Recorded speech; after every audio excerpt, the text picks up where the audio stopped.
जब वो अपनी आंखें खोलता है तो उसे ऐसा लगता है जैसे उसके शरीर का हर हिस्सा पीट पीट कर तोड़ दिया गया हो।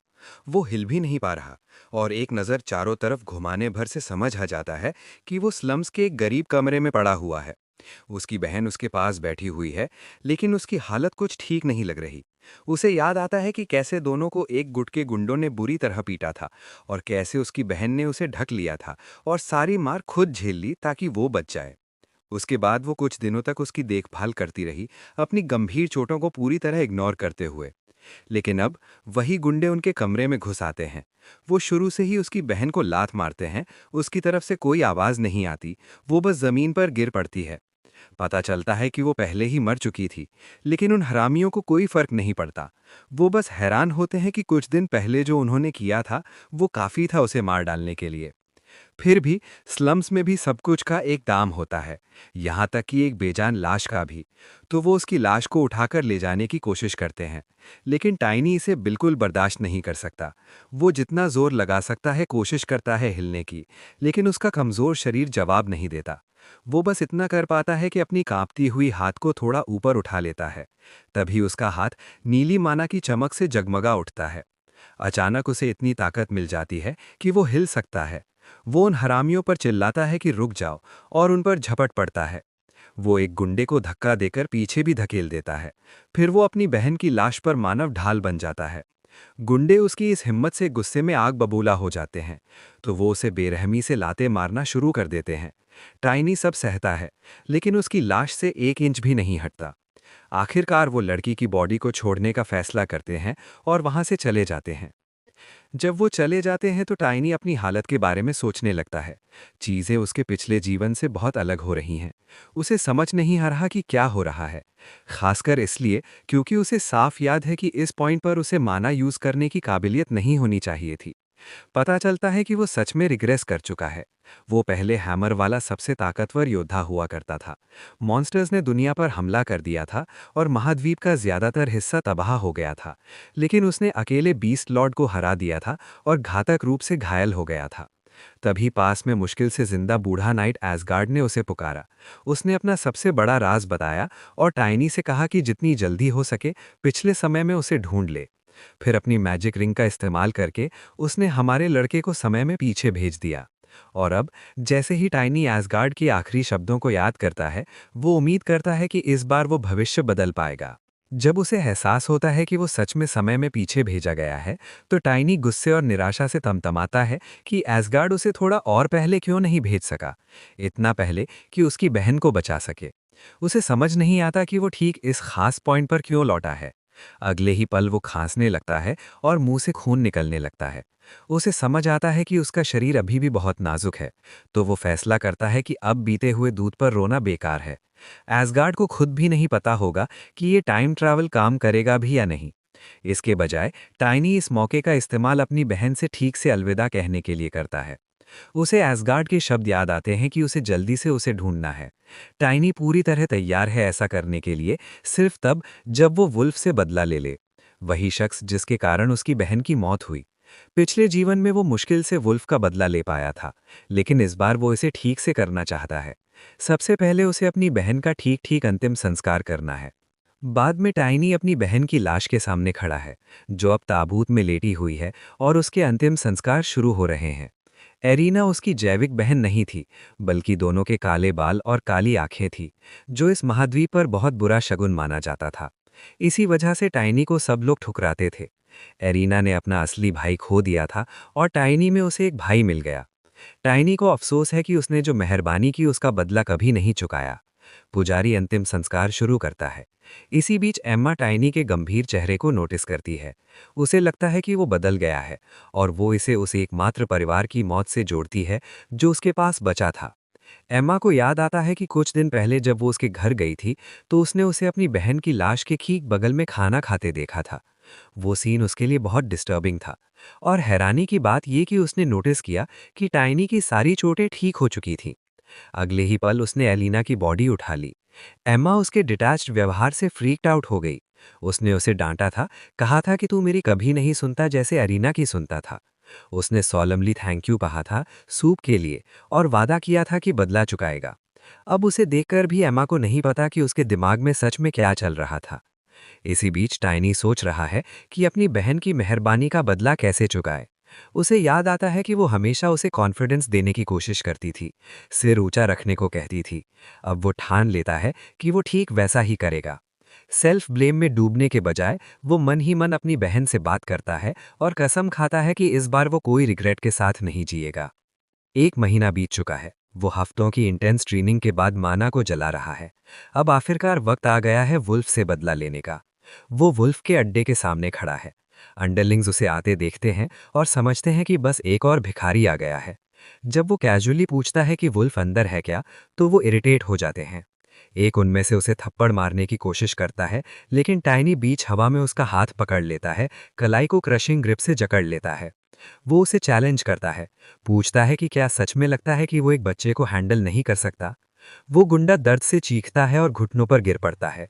टाइनी दूसरे गुंडे की तरफ बढ़ता है, जो समझ ही नहीं पा रहा कि एक बच्चा इतना पावरफुल कैसे हो गया। वो गेस करता है कि शायद किसी ड्रग का असर है। खुद को कंसोल करते हुए कि बच्चा तो बच्चा ही है, टाइनी का कॉलर पकड़कर उसे फेंकने की कोशिश करता है, लेकिन वो सिर्फ टाइनी की शर्ट खींच पाता है। ऐसा लगता है जैसे वो किसी इंसान की बजाय सॉलिड स्टील का ढेर उठाने की कोशिश कर रहा है। टाइनी उसका मजाक उड़ाता है, कहता है कि वो क्लियरली उससे ज्यादा हैवी है और वो अपना टाइम वेस्ट कर रहा है। फिर वो उस गुंडे को लात मारकर दूर फेंक देता है। असल में टाइनी अपने ग्रोथ से थ्रिल्ड है, क्योंकि उसका माना अब परफेक्टली उसकी फिजिकल बॉडी के साथ सिंक हो चुका है। एक अचीवमेंट जो पिछले जीवन में उसे कभी नहीं मिली। ये सीक्रेट ग्रोथ टेक्निक उसे माना और फिजिकल फ्रेम के बीच कांस्टेंट इंटरैक्शन बना के स्ट्रॉन्गर बनाती है। एक ओनली डाउनसाइड ये है कि ग्रोथ के लिए उसे मैसिव अमाउंट्स में खाना पड़ता है। एमा की वजह से वो इसे मैनेज कर पाया। जैसे ही वो अपने मोनोलॉग में खो जाता है, बचे हुए गुंडे बस उसे कंफ्यूज्ड और टेरिफाइड नजरों से देखते रहते हैं। उसे रियलाइज होता है कि न्यूली अवेकेंड माना वीक होती है, लेकिन पहले से इंजर्ड बॉडी में अब्जॉर्ब करना इनक्रेडिबली ईजी होता है। वो गुंडे को ऊपर फेंकता है और आयरॉनिकली उन सबको थैंक यू कहता है कि पहले पीटा था। वो आदमी सीधा बेस की बिल्डिंग में जा गिरता है, क्रैश करता हुआ अंदर घुसता है और अंदर वाले इंट्रूडर को देखकर अलर्ट हो जाते हैं। वो टाइनी को पहले वाले बैगर किड के रूप में पहचानते हैं। वो मजाक उड़ाते हैं कि वो अकेला और बिना हथियार के आया है, लेकिन टाइनी बस स्मर्क करता है। एक गुंडे का पैर पकड़ते हुए वो डिक्लेयर करता है कि उसके पास वेपन तो है। वो आदमी पैनिक और पेन में चीखता है, क्योंकि टाइनी उसे फ्लेल की तरह घुमाता है और ह्यूमन बॉडी से बाकी गुंडों पर वार करता है। ज्यादातर टेरिफाइड हो जाते हैं। थोड़ी देर बाद सब डाउन हो जाते हैं, defeated by his human weapon. छोटे मोटे खत्म होने के बाद अब वो स्ट्रॉन्गर ओपोनेंट्स की तरफ ध्यान देता है। सिर्फ लैंडर के भाई बचे हैं। एक उंगली की फटकार से वो उन्हें चैलेंज करता है कि आओ। लैंडर के एक भाई स्वॉर्ड लेकर तैयार है, हमारे लड़के को चीरने को बेताब। फिर वो रुक जाता है, क्योंकि उसे टाइनी के छोटे से शरीर के चारों ओर स्वर्लिंग माना दिखती है। ग्रीड भड़क उठता है, क्योंकि माना यूजर्स की बॉडीज बहुत हाई प्राइस पर बिकती है। टाइनी इधर नॉनसेलेंटली बोर्ड है, देख रहा है कि जिसे वो वेपन की तरह यूज कर रहा था वो एग्जॉस्टेड है और गिरने को तैयार। उसे याद आता है जब उसके इंस्ट्रक्टर ने उसे डांटा था ह्यूमन वेपन यूज करने के लिए। Body as a weapon. उस वक्त अपनी क्रूर फाइटिंग स्टाइल की भरपाई करने के लिए उसके इंस्ट्रक्टर ने उसे क्लोज क्वार्टर्स कॉम्बैट सिखाया था। वही टेक्निक वो अब इन भाइयों के खिलाफ इस्तेमाल करने वाला है। दोनों भाई एक साथ उस पर हमला करते हैं, लेकिन वो उनके तलवारों से पीछे हट जाता है। पहले से ही उनकी मूवमेंट्स को पढ़ चुका होता है। वो एक भाई को मुक्का मारता है और दूसरे को लात मारता है। फिर वो एक को पकड़ता है और उसे जोर से जमीन की तरफ फेंक देता है। शरीर अभी मिट्टी से टकराने भी नहीं पाता कि टाइनी लाइटनिंग स्पीड से उसके पास पहुंचता है और फिर से लात मारता है। आखिरकार वो दोनों को हरा देता है। तब इन्वेडर्स के लीडर वुल्फ आखिरकार सामने आता है। अपनी पिछली जिंदगी से टाइनी पहले से ही जानता है कि वुल्फ असल में एक वेयर बीस्ट है। कोई आम वेयर बीस्ट नहीं, बल्कि सिल्वर वेयर बीस्ट, जो वेयर बीस्ट रॉयल फैमिली के डायरेक्ट वंशज माने जाते हैं। उस वक्त उसे ये पता नहीं चल पाया था कि इतना रेयर वेयर बीस्ट इस तरह की स्लम में कैसे पहुंच गया, क्योंकि उसे सिर्फ उसे हराने में ही दांत नाखूनों से जूझना पड़ा था। अब वो यकीन करता है कि इस बार सच पता चल जाएगा। वुल्फ को देखकर हैरान रह जाता है कि टाइनी ने उसके आदमियों को इतनी आसानी से संभाल लिया। जब टाइनी उसे चैलेंज करता है कि वो भी उसे मार डालेगा, तो वुल्फ तुरंत ट्रांसफॉर्म होने लगता है, तैयार हमारे लड़के को सबक सिखाने के लिए। टाइनी संतुष्ट होता है कि वो शुरू से ही फुल पावर पे आ गया, लेकिन जब वुल्फ पूरी तरह ट्रांसफॉर्म हो जाता है तो टाइनी खुद हैरान रह जाता है। वो सिल्वरवेयर बीस्ट नहीं बल्कि बस एक रेगुलर मट है। वुल्फ उसकी इस परसीव्ड इंसल्ट से गुस्से में आग बबूला हो जाता है। वो टाइनी की तरफ झपटता है, बार बार पंजों से नोचता है, उसकी मूवमेंट्स को डॉज करता है। टाइनी स्थिति पर विचार करता है।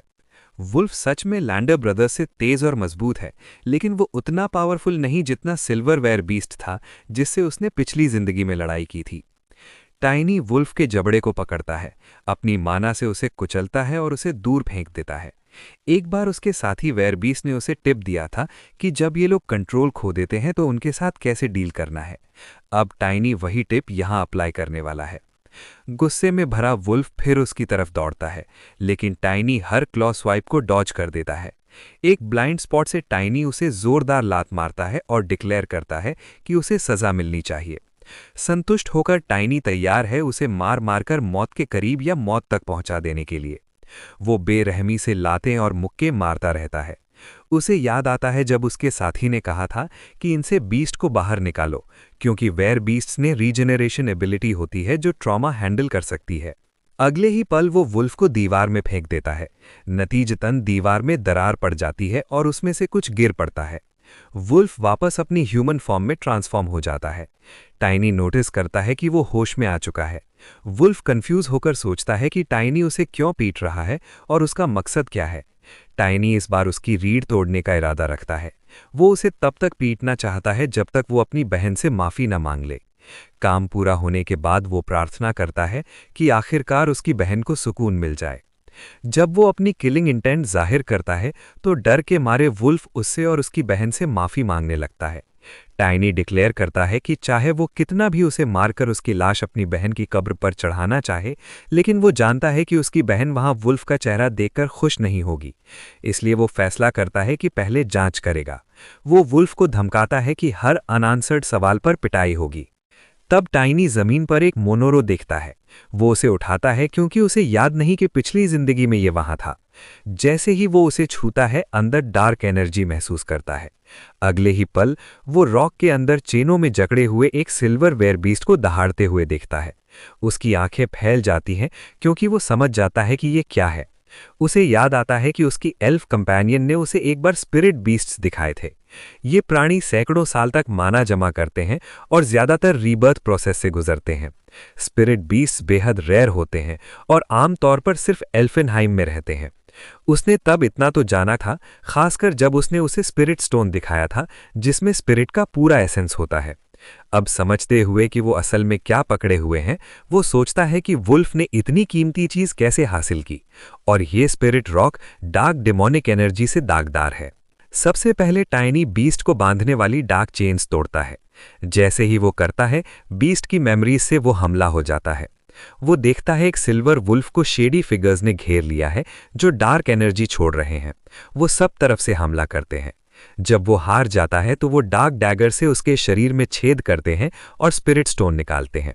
फिर वो देखता है एक बच्चे को वो स्टोन सौंपा जाता है। अगले पल वो बच्चा उसे अब्जॉर्ब कर लेता है और वुल्फ बन जाता है। टाइनी समझ जाता है कि ये ट्विस्टेड मेथड है जिससे ह्यूमन से आर्टिफिशियल वेयरबीस्ट बनाया जाता है। अब सब साफ है। वुल्फ इस बार स्टोन को पूरी तरह अब्जॉर्ब नहीं कर पाया था, इसलिए वो सिल्वर वेयरबीस्ट नहीं बन पाया। सिल्वर वुल्फ का स्पिरिट आगे बढ़ता है इंसानी वुल्फ से बदला लेने को। टाइनी उसे रोकता है और डिक्लेयर करता है कि वो वुल्फ को और ज्यादा तकलीफ देना, फिर मौत देना चाहता है। वो हैरान होता है कि सिल्वर वुल्फ सच में उसे समझता हुआ लगता है। उसे याद आता है कि एस्टीना ने एक बार कहा था कि अगर किसी इंसान की सोल प्योर हो और पर्याप्त माना हो तो वो स्पिरिट मेज बन सकता है। उसने इम्प्लाई किया था कि बच्चों के पास सबसे अच्छा मौका होता है। वो सोचता है कि चूंकि वो फिर से यंग है, शायद वो क्वालिफाई कर सकता है स्पिरिट मेज के तौर पर, इसलिए बीस्ट उसे समझ रहा है। हालांकि वो गंभीरता से डाउट करता है कि उसकी सोल प्योर है। जवाब खुद स्पिरिट बीस्ट से मिलता है, जो बताता है कि जब उसने चेन्स तोड़ी तो उसका माना शैटर्ड स्टोन की क्रैक्स में भर गया, जिससे वो कम्युनिकेट कर पा रहे हैं। टाइनी पूछता है कि क्या वो कॉन्ट्रैक्ट बना सकते हैं। स्पिरिट बीस्ट तुरंत सिर हिलाता है। हाथ बढ़ाकर टाइनी एक्साइटेड होकर ऑफिशियली कॉन्ट्रैक्ट करने को तैयार होता है। वो जानता है कि ट्रेडिशनल मैजिक के उलट स्पिरिट्स को मैगर द्वारा कॉन्स्टेंटली मैनेज करने की जरूरत नहीं पड़ती। वो खुद फिजिकल पार्टनर्स की तरह एक्ट कर सकते हैं। बस समनर से स्टेडी माना सप्लाई चाहिए। इतना ही नहीं, वो अपने मेज के साथ साथ स्ट्रॉन्गर भी होते जाते हैं। यही वजह थी कि एस्टीना को 10 नाइट्स में सबसे स्ट्रॉन्गेस्ट माना जाता था। स्पिरिट बीस्ट एक कंडीशन रखता है, वो अपने एनिमी से रिवेंज चाहता है। हमारा लड़का तुरंत अग्री कर लेता है क्योंकि वो पहले से ही फोर्सेस ऑफ डार्कनेस के खिलाफ जाने की प्लानिंग कर रहा था। कुछ ग्राउंड रूल्स तय करने के बाद कॉन्ट्रैक्ट का फाइनल स्टेज पूरा हो जाता है। टाइनी फैसला करता है कि अब अपने नए पार्टनर को नाम देना चाहिए। वो उसे वॉलैंग कहता है, जो मून वुल्फ का ट्विस्टेड प्ले है।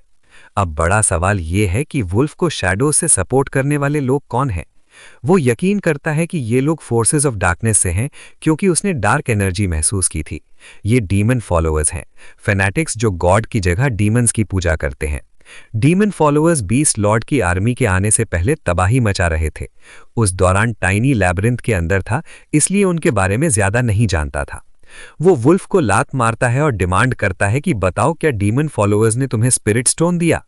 जब वो अपने डेज से बाहर नहीं आता तो टाइनी वुलैंग से हैंडल करने को कहता है। वुलैंग एक दहाड़ मारता है जो उसे झटके से जगा देता है। टाइनी सवाल दोहराता है, ये भी जोड़ते हुए कि वो उनके लोकेशन और करंट प्लान्स भी जानना चाहता है। वुल्फ मिनिसिंगली हंसता है।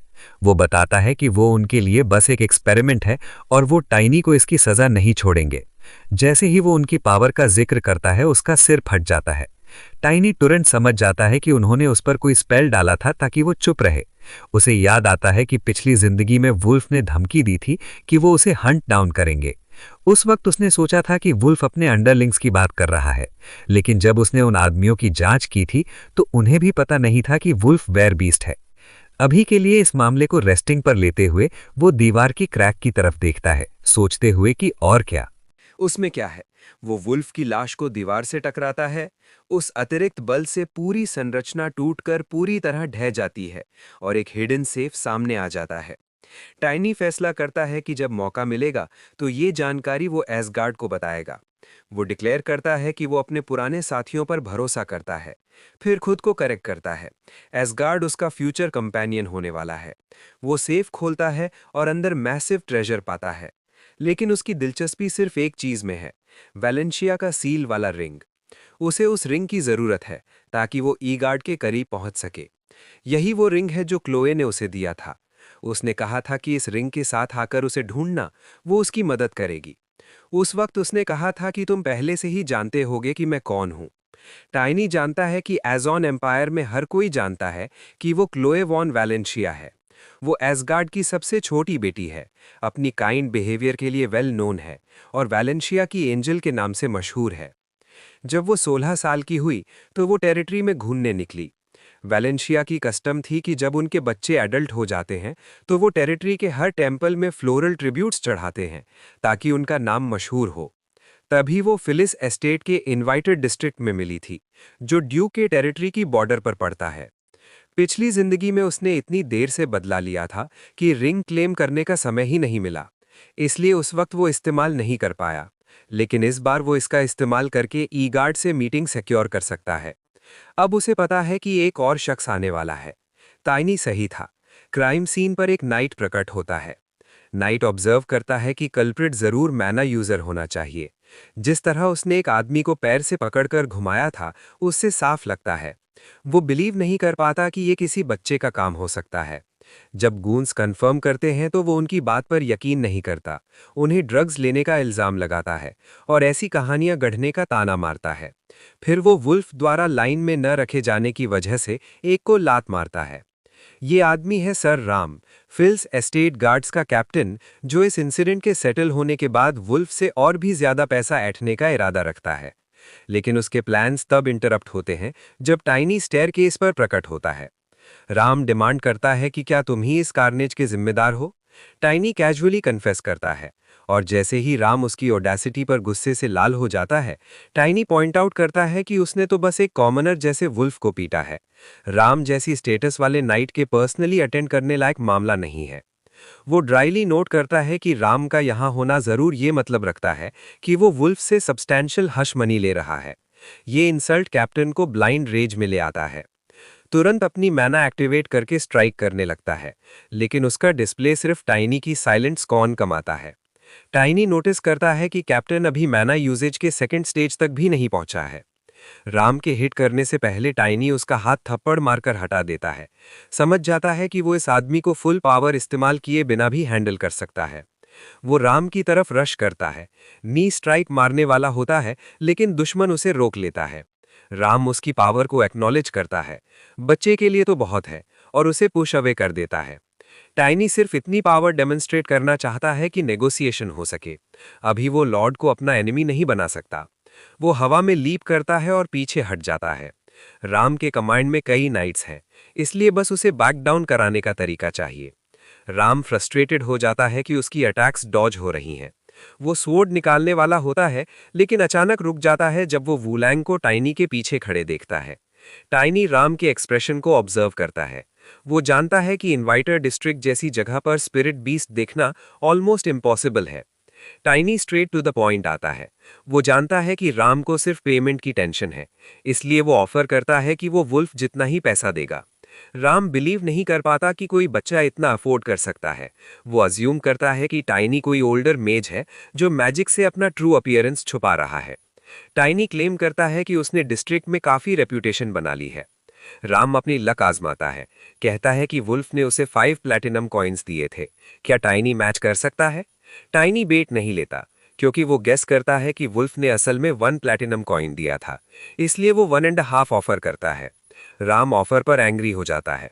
थ्रेट बोलने से पहले ही वुलैंग एक दहाड़ मारता है जो उसे ट्रैक्स में फ्रीज कर देता है। टाइनी कामली थ्रेटन करता है कि अगर डील नहीं लिया तो उसकी लाइफ खतरे में होगी। आखिरकार राम स्वॉर्ड शीथ कर लेता है। वो कभी एक्सपेक्ट नहीं किया था कि कोई बच्चा ऐसा मूव करेगा। टाइनी उससे फाइनल डिसीजन पूछता है। राम जवाब देता है कि वो मंथ के अंत तक पेमेंट का इंतजार करेगा। बाकी गूंज उससे प्लीड करते हैं कि उन्हें ऐसे मत छोड़ो, लेकिन राम गुस्से में एक को स्मैक करके असाइड कर देता है। टाइनी फिर कॉइन्स राम की तरफ फेंकता है। वो कहता है कि लॉर्ड से मीटिंग अरेंज करवाओ ताकि वो इन्वाइटर डिस्ट्रिक्ट की ओनरशिप क्लेम कर सके। राम प्रॉमिस करता है कि वो लॉर्ड को यहाँ का पूरा वाकया बताएगा, लेकिन रिमाइंड करता है कि अगर पेमेंट्स कंटिन्यू नहीं हुए तो लॉर्ड की रात फेस करनी पड़ेगी। जैसे ही वो जाता है, टाइनी हॉटली वंडर करता है कि क्या वो दिन सच में भी आएगा भी। वो उन गूंस की तरफ मुड़ता है जो स्नीक अवे करने की कोशिश कर रहे हैं। वो ऑर्डर देता है कि इन्वाइटर डिस्ट्रिक्ट में अभी जितनी भी वर्किंग वुमेन और बेगर चिल्ड्रन हैं, सबको यहाँ लाओ। वो कोल्ड थ्रेड जोड़ता है। अगर वो 1 मिनट भी लेट हुए तो हर मिनट गुजरने पर एक आदमी को मार डालेगा। अगर भागने की कोशिश की तो वॉर्न करता है कि उसका स्पिरिट बीस्ट उन्हें हंट डाउन करके फिनिश कर देगा। वो उन्हें एग्जैक्टली 1 घंटा देता है। टेरिफाइड होकर वो सब रश ऑफ करके ऑर्डर्स ओबे करने लगते हैं। अगर सब उसके प्लान के अनुसार चला तो वो इस जगह से 1 हफ्ते में फ्री हो जाएगा। फिर आखिरकार ई गार्ड से मिल सकेगा। थोड़ी देर बाद टेरिफाइड गूंज सबको अंदर ले आते हैं। एम्मा भी उनमें है, जो उसे वहां देखकर वरिड हो जाती है। उसकी आंखें उसके नकल्स पर लगे ब्लड पर फिक्स हो जाती हैं। वो एक्सप्लेन करता है कि ये उसका ब्लड नहीं, वुल्फ का ब्लड है। वो सबको वुल्फ की डेड बॉडी दिखाता है और क्लेम करता है कि वो आदमी आखिरकार मर चुका है। सब वरिड हो जाते हैं क्योंकि वुल्फ लॉर्ड का सपोर्टर था। उन्हें डर है कि लॉर्ड की रात उन पर आएगी। जब वो पॉइंट आउट करते हैं कि नोबल को डिसीव करना क्राइम है, तो टाइनी कंफर्म करता है। वो एक्सप्लेन करता है कि वैलेंशिया के ड्यूक को भी पता चलेगा कि लॉर्ड उससे झूठ बोल रहा था। अब उसके पास प्रूफ है। वो लॉर्ड की करप्शन को ड्यूक के सामने रिवील करने वाला है। कुछ दिनों बाद 2 गार्ड्स बिजी डिस्कस करते हैं कि राम गायब क्यों है। वो अभी प्रोबेशन पर है, इन्वाइटर डिस्ट्रिक्ट इंसिडेंट की वजह से। वो अज्यूम करते हैं कि ये बस थग्स के बीच पावर स्ट्रगल था। हालांकि रूमर्स सुने हैं मिस्टीरियस घोस्ट या जायंट वुल्फ के बारे में, लेकिन वो एक शब्द भी बिलीव नहीं करते। थग्स हमेशा एग्जैजरेट करते हैं। वो भी, वुल्फ मर चुका है और उसकी पूरी फॉर्चून चोरी हो गई है। राम को नए बॉस को हैंडल ना कर पाने की सजा मिली। इंसिडेंट के बाद से इन्वाइटर डिस्ट्रिक्ट की सारी शॉप्स बंद है, जिससे मर्चेंट्स की कंप्लेंट्स की बाढ़ आ गई है। लॉर्ड मिनट बाय मिनट एंग्रियर हो रहा है, क्योंकि उसकी प्राइमरी सोर्स ऑफ इनकम सूख रही है। फाइनली वो नए बॉस को अपनी रेजिडेंस पर समन करता है। इस बीच हमारा लड़का उन 2 गार्ड्स की गॉसिप सुन रहा है। उस दिन टाइनी ने टॉपिक उठाया था कि अगर फिल्स के लॉर्ड के क्राइम्स एसगार्ड के सामने रिवील हो गए तो क्या होगा। पिछली जिंदगी में उसने लेजर्स मिलने के बाद भी कुछ नहीं किया था, क्योंकि वो अज्यूम करता था कि सारे नोबल्स एक जैसे हैं। उस वक्त उसने वुल्फ की फॉर्चून का आधा और लेजर्स लॉर्ड को दे दिए थे। बदले में कुछ एक्वेंटेंसेस को रिलीज करवाया था। वो तब इतना स्मार्ट नहीं था। केवल नाइट बनने के बाद उसे रियलाइज हुआ कि हमेशा लोअर नोबल से ऊपर कोई सुपीरियर नोबल होता है। वो एम्मा की तरफ मुड़ता है और डिक्लेयर करता है कि सबसे इंपॉर्टेंट चीज ये है कि सब वुल्फ के रूल से फ्री है। फिर वो उन्हें अशर करता है कि अपना रिवेंज लो। ऑन क्यू एमा सबसे पहले वुल्फ की बॉडी को किक करती है, फ्रस्ट्रेशन वेंट करने के लिए। उससे एनकरेज्ड होकर सब कॉप्स को बीट करने लगते हैं, अपनी ग्रीफ रिलीज करने के लिए। टाइनी जानता था उसका दर्द पूरी तरह कभी नहीं जाएगा, चाहे वो कितना भी कुछ कर ले। फिर भी उसने वुल्फ के पैसे उन्हें ऑफर किए, कहा कि जितना चाहो ले लो। उसने उन्हें कहा कि वो गोल्ड लें और इन डिस्ट्रिक्ट छोड़कर चले जाएं। सब हैरान रह गए, रियलाइज करते हुए कि वो पूरी फॉर्चून दे रहा है। एमा ने पूछा कि तुम्हारा शेयर क्या हुआ, लेकिन उसने जवाब दिया कि वो पहले ही जो चाहिए था ले चुका है। उसने एम्फसाइज किया कि तुम्हें भी पैसा चाहिए, भले ही तुम अभी इसकी इंपॉर्टेंस पूरी तरह समझ नहीं पाए हो। फिर वो उन औरतों की तरफ मुड़ा जिनकी आंखों में अब ग्रीड आ गई थी।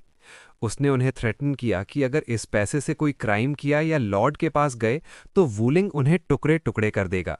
स्पिरिट बीस्ट को देखकर सब टेरिफाइड हो गए।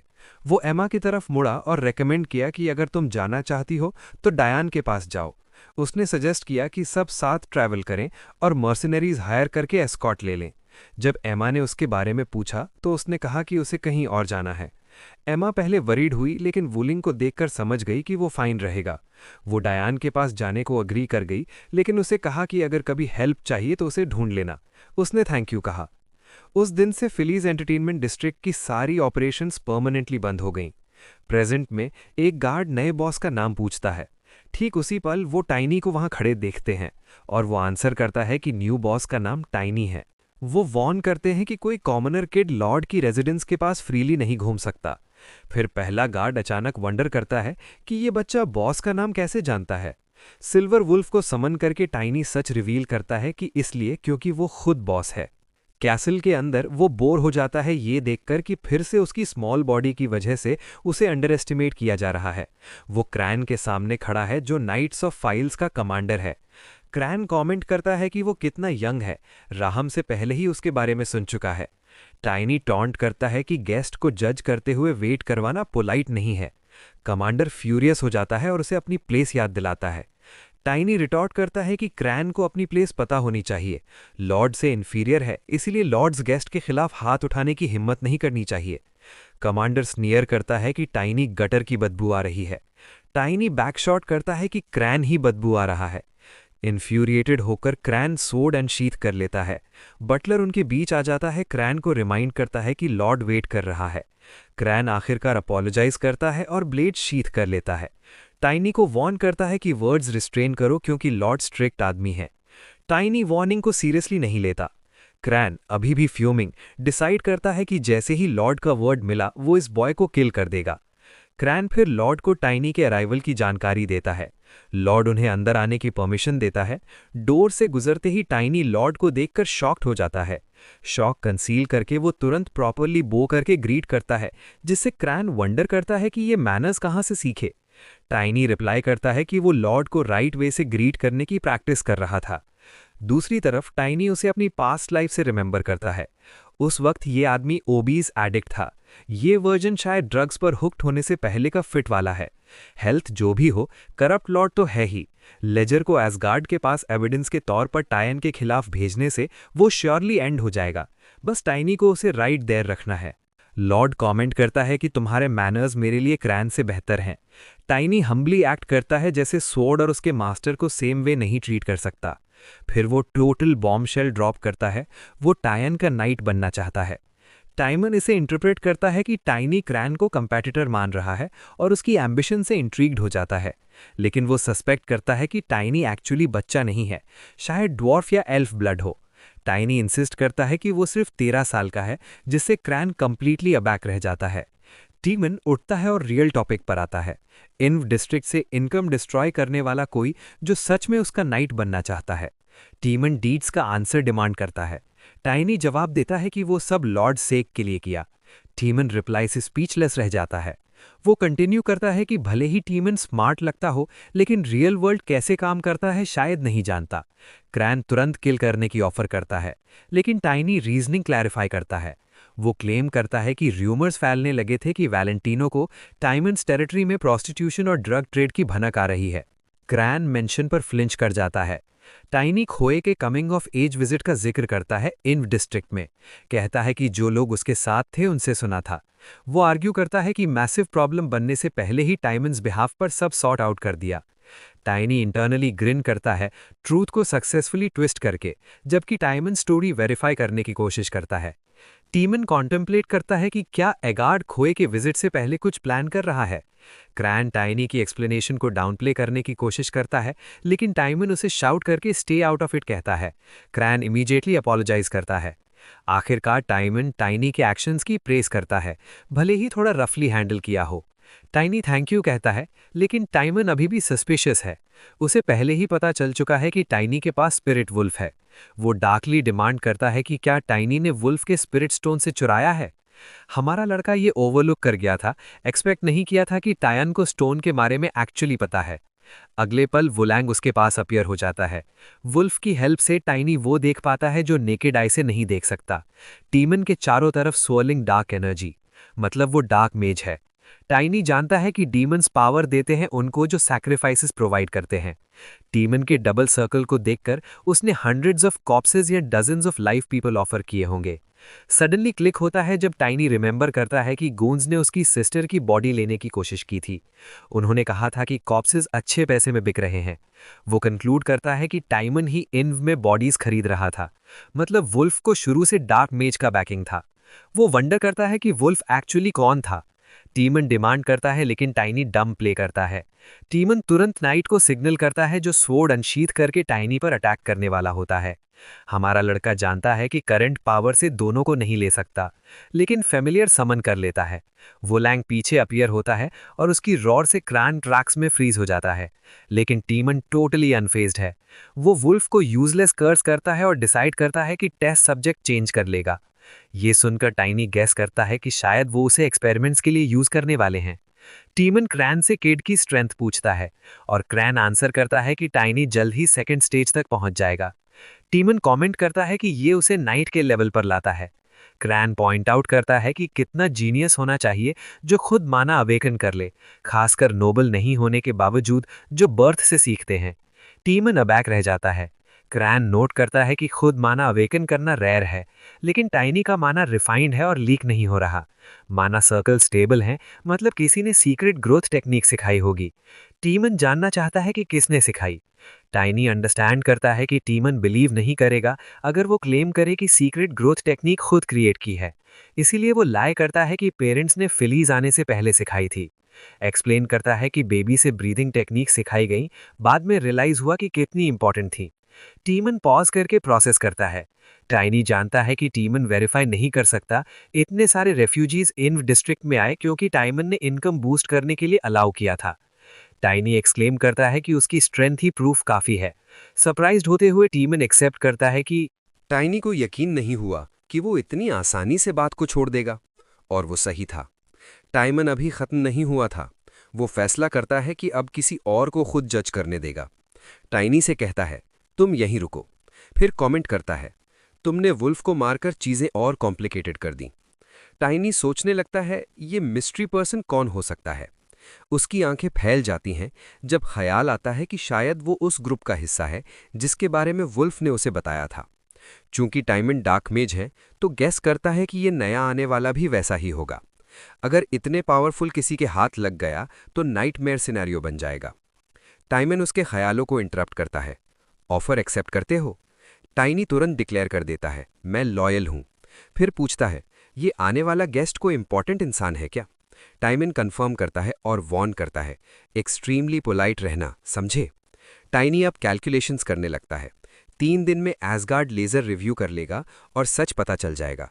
फिर डिसिप्लिनरी आर्मी असेंबल करने में 3 दिन और, फाइल्स स्टेट तक पहुंचने में और समय, कुल मिलाकर आधा महीना लगेगा हेल्प आने में। वो होप करता है कि ये स्पेशल पर्सन उस विंडो के बाद आए। एक्सक्यूज बनाकर पूछता है, मैं एटिकेट स्टडी करना चाहता हूँ गेस्ट को प्रॉपरली ग्रीट करने के लिए। गेस्ट कब अराइव करेगा? टाइमन जवाब देता है, लगभग 1 हफ्ते में। टाइनी ये सुनते ही टेंस हो जाता है। बाद में वो अपने नए प्रॉब्लम पर कॉन्टेम्पलेट करता है। मिस्ट्री पर्सन सिर्फ 1 हफ्ते में आ रहा है। अब उसके पास 2 ऑप्शंस हैं। पहला, भाग जाओ। इन्वेडर डिस्ट्रिक्ट के लोग पहले ही चले गए हैं, तो लॉर्ड्समैन से डिसअपियर करना आसान होगा। लेकिन प्रॉब्लम यह है कि वो वांटेड मैन बन जाएगा। बाद में ई गार्ड से मिलने में मैसिव इश्यूज आएंगे, और वो मीटिंग स्मूथली बिना ऑब्स्टिकल्स के होनी चाहिए। वैसे भी भागने का ख्याल आते ही उसे गुस्सा आता है। वो जानता है अभी स्ट्रांग इनफ नहीं है, लेकिन सोचता है शायद कोई वे मिल जाए जीतने का। अब दूसरा ऑप्शन, चूंकि पर्सन 1 हफ्ते में आ रहा है, तो सब डिपेंड करता है कि वो एक्चुअली कौन है। वो सोचता है शायद कोई ऑफिशियल, लेकिन फिर याद आता है कि टाइमन ने कहा था, let this person see for themselves. Situation contemplate करने पर रियलाइज करता है, यहां इतना क्वाइट है, कोई हाई रैंकिंग नोबल नहीं हो सकता। जितना वो जज कर पा रहा है, ये शेडी इंसान होना चाहिए। टाइनी डिसाइड करता है फिलाडेल्फिया में केओस क्रिएट करना पड़ेगा उस पर्सन के आने से पहले। मैसिव सीन बनाऊंगा, पब्लिक अटेंशन ड्रॉ करूंगा, ताकि गेस्ट विजिट डिले कर दे या कैंसिल ही कर दे। रश्ड प्लान है, लेकिन बेस्ट शॉट है। लेकिन इसके लिए स्ट्रांग इनफ होना पड़ेगा टाइमन और क्रैन दोनों को टेक डाउन करने लायक। वो सोचते सोचते रुक जाता है, क्योंकि इतना एक्सरसाइज करने के बाद भूख लग रही है इनक्रेडिबली। थोड़ी देर बाद सब हैरान रह जाते हैं, इस उम्र का बच्चा इतना खा रहा है। गेस करते हैं शायद ड्वार्फ ब्लड है, क्योंकि ड्वार्फ्स ऑक्स जितना खाते हैं। सबकी स्टेयरिंग से अनफेज्ड हमारा लड़का दिल भर कर खाता है। अब माना बॉडी सिंक्रोनाइजेशन फिजिकल बॉडी के साथ कंप्लीट हो गई है, तो स्ट्रॉन्गर होने के लिए ज्यादा फ्यूल चाहिए। रियलाइज करता है स्पिरिट मेडिसिन या सीक्रेट एलिक्सर्स की जरूरत नहीं पड़ेगी इस पेस को मेंटेन करने के लिए। खाना बीच में इंटरप्ट होता है। सर ग्रांट नाम का नाइट आता है क्लियरली लेक्चर देने। टाइनी नॉनशलेंटली पूछता है, क्या प्रॉब्लम है भाई? नाइट डिमांड करता है एल्डर्स को रिस्पेक्ट दिखाओ। टाइनी कन्विंस नहीं होता, जो सिर्फ बच्चे से फाइट पिक करने आया है उसे रिस्पेक्ट क्यों? वो फर्दर प्रोवोक करता है, कूल रहते हुए उसको कहता है इंसल्ट वाला वर्ड, लेकिन स्टोरी में इम्प्लाइड। इन्फ्यूरिएटेड होकर ग्रैंड पंच मारने की कोशिश करता है डिसरिस्पेक्ट के लिए। तभी ग्रेन नाम का दूसरा आदमी सीन देखता है और ग्रैंड को काम डाउन करने को कहता है, ये तो बच्चा है। ठीक उसी पल ग्रेन पीछे से आता है और ग्रेन को कहता है, इंटरप्ट मत करो। टाइनी स्मर्क करता है, रियलाइज करता है कमांडर यहां स्किल्स टेस्ट करने आया है। वो उठता है, रेडी हो जाता है फाइट दिखाने के लिए। जानता है कि टाइमन ही सबके स्ट्रिंग्स पुल कर रहा है। बाहर सर ग्रांट रेडी है लेसन सिखाने के लिए। टाइनी रिमाइंड करता है, मैं अनार्म्ड हूं, बाद में रिग्रेट करोगे। कमेंट सुनकर नाइट चकल करता है, कहता है स्वॉर्ड उठा लो, इंस्टेंटली फिनिश कर दूंगा। फिर मॉक करता है, कोल्ड फीट हो रहे हैं क्या? जवाब में टाइनी उसकी एंकल पर किक मारता है। ग्रांट स्टंबल करता है, बैलेंस बनाता है और पंच मारने की कोशिश करता है। टाइनी डक करके डॉज करता है। माना फुट में गैदर करके फिर शिन पर अटैक करता है। नाइट पेन में ग्रोन करता है। ग्रांट बिलीव नहीं कर पाता, फर्स्ट स्टेज में इतनी पावर। पैर दुख रहे हैं लेकिन लूज नहीं करना चाहता। टाइनी उसकी स्ट्रांग विल नोटिस करता है। टोटली एनरेज नाइट फिर अटैक करने वाला होता है, लेकिन टाइनी स्लिप अवे कर लेता है। फिर लीप करके ग्रांट के शोल्डर पर पर्च हो जाता है। माना इन्फ्यूज्ड हैंड से नाइट का फेस ग्रैब करता है, मॉक करता है, मारूंगा नहीं। अगले ही पल उसे ग्राउंड पर पटक देता है। टाइनी डिक्लेयर करता है, नाइट्स कुछ स्पेशल नहीं है। सब शॉक्ड, मर्मर्स भर जाते हैं। एक नाइट बच्चे से हार गया। क्रैन की आईज नैरो हो जाती हैं। ये सब टाइनी का प्लान था।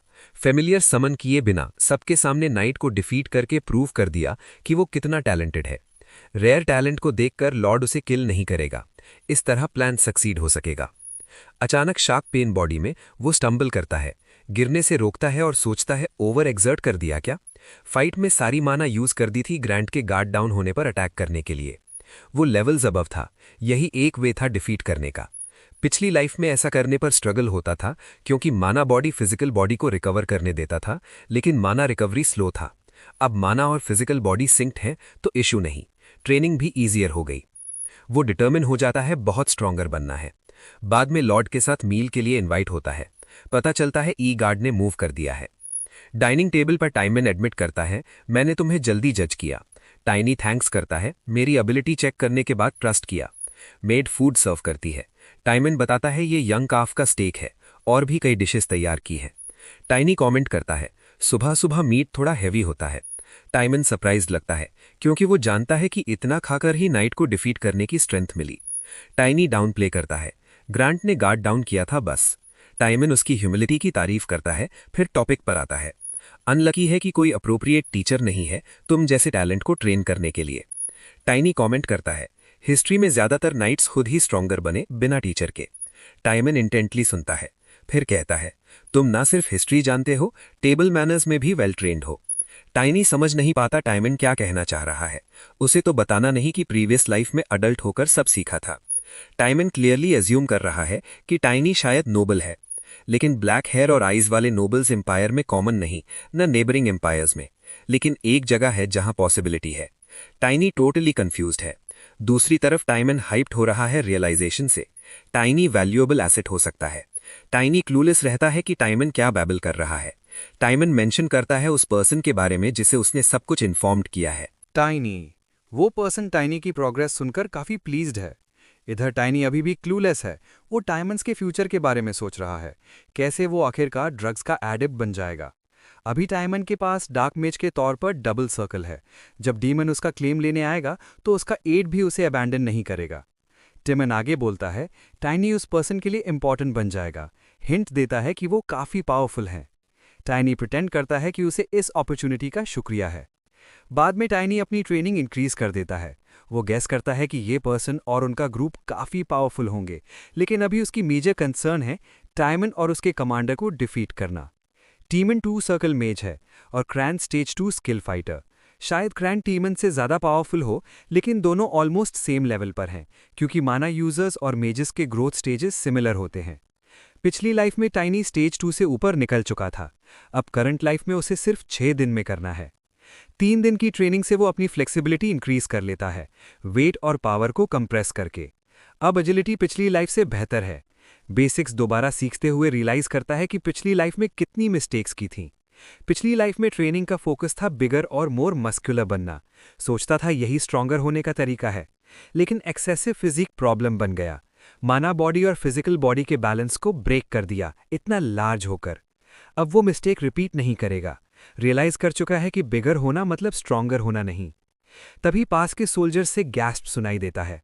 ग्रांट के साथ फाइट देखने के बाद वो उसे अवॉइड करने लगे हैं। उनकी रिएक्शन से टाइनी सैटिस्फाइड है। इन 3 दिनों में वो ज्यादातर बस खाता और ट्रेन करता रहा। इधर सबकी इंटरेस्ट उसमें कम हो गई, जो उसे फाइन लग रहा है। अभी क्रैन आता है उसे आर्मरी एस्कॉर्ट करने। बताता है टाइमन चाहता है कि तुम्हारे पास प्रॉपर वेपन और आर्मर हो। क्राइम सॉर्ड देखकर टाइनी स्माइल करता है। अब टाइम आ गया है अपना सॉर्ड लेने का। आर्मरी के बाहर क्रैन रिमाइंड नहीं भूलता, लॉर्ड का शुक्रिया अदा करना।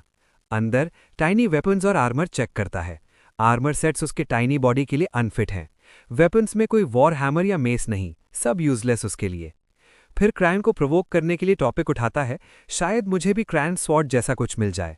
क्रैन स्मर्क करता है और रिप्लाई देता है, मेरा स्वॉर्ड ऑर्डिनरी नहीं है, फेमस वेपनस्मिथ रॉजर्स ने बनाया था, अब ग्रियस कहलाता है। क्रैन बिलीव नहीं करता कि टाइनी ऐसा स्वॉर्ड वील्ड कर सकता है। ये सुनकर टाइनी सोचता है, इसे बनाने के लिए कितने लोगों को सैक्रिफाइस किया होगा। टाइनी प्रोवोक करता है, मैं ज़्यादा टैलेंटेड हूं, तो हाई क्वालिटी स्वॉर्ड मुझे ज़्यादा सूट करता है। क्रैन इतना फ्यूरियस हो जाता है कि उसकी रोर आर्मरी के बाहर गार्ड्स तक सुनाई देती है। अंदर टाइनी चैलेंज करता है कंपटीशन के लिए, प्रूव करने के लिए। स्वॉर्ड ग्रैब करके स्टेक्स रेज करता है, अगर मैं हारा तो तुम मुझे किल कर सकते हो।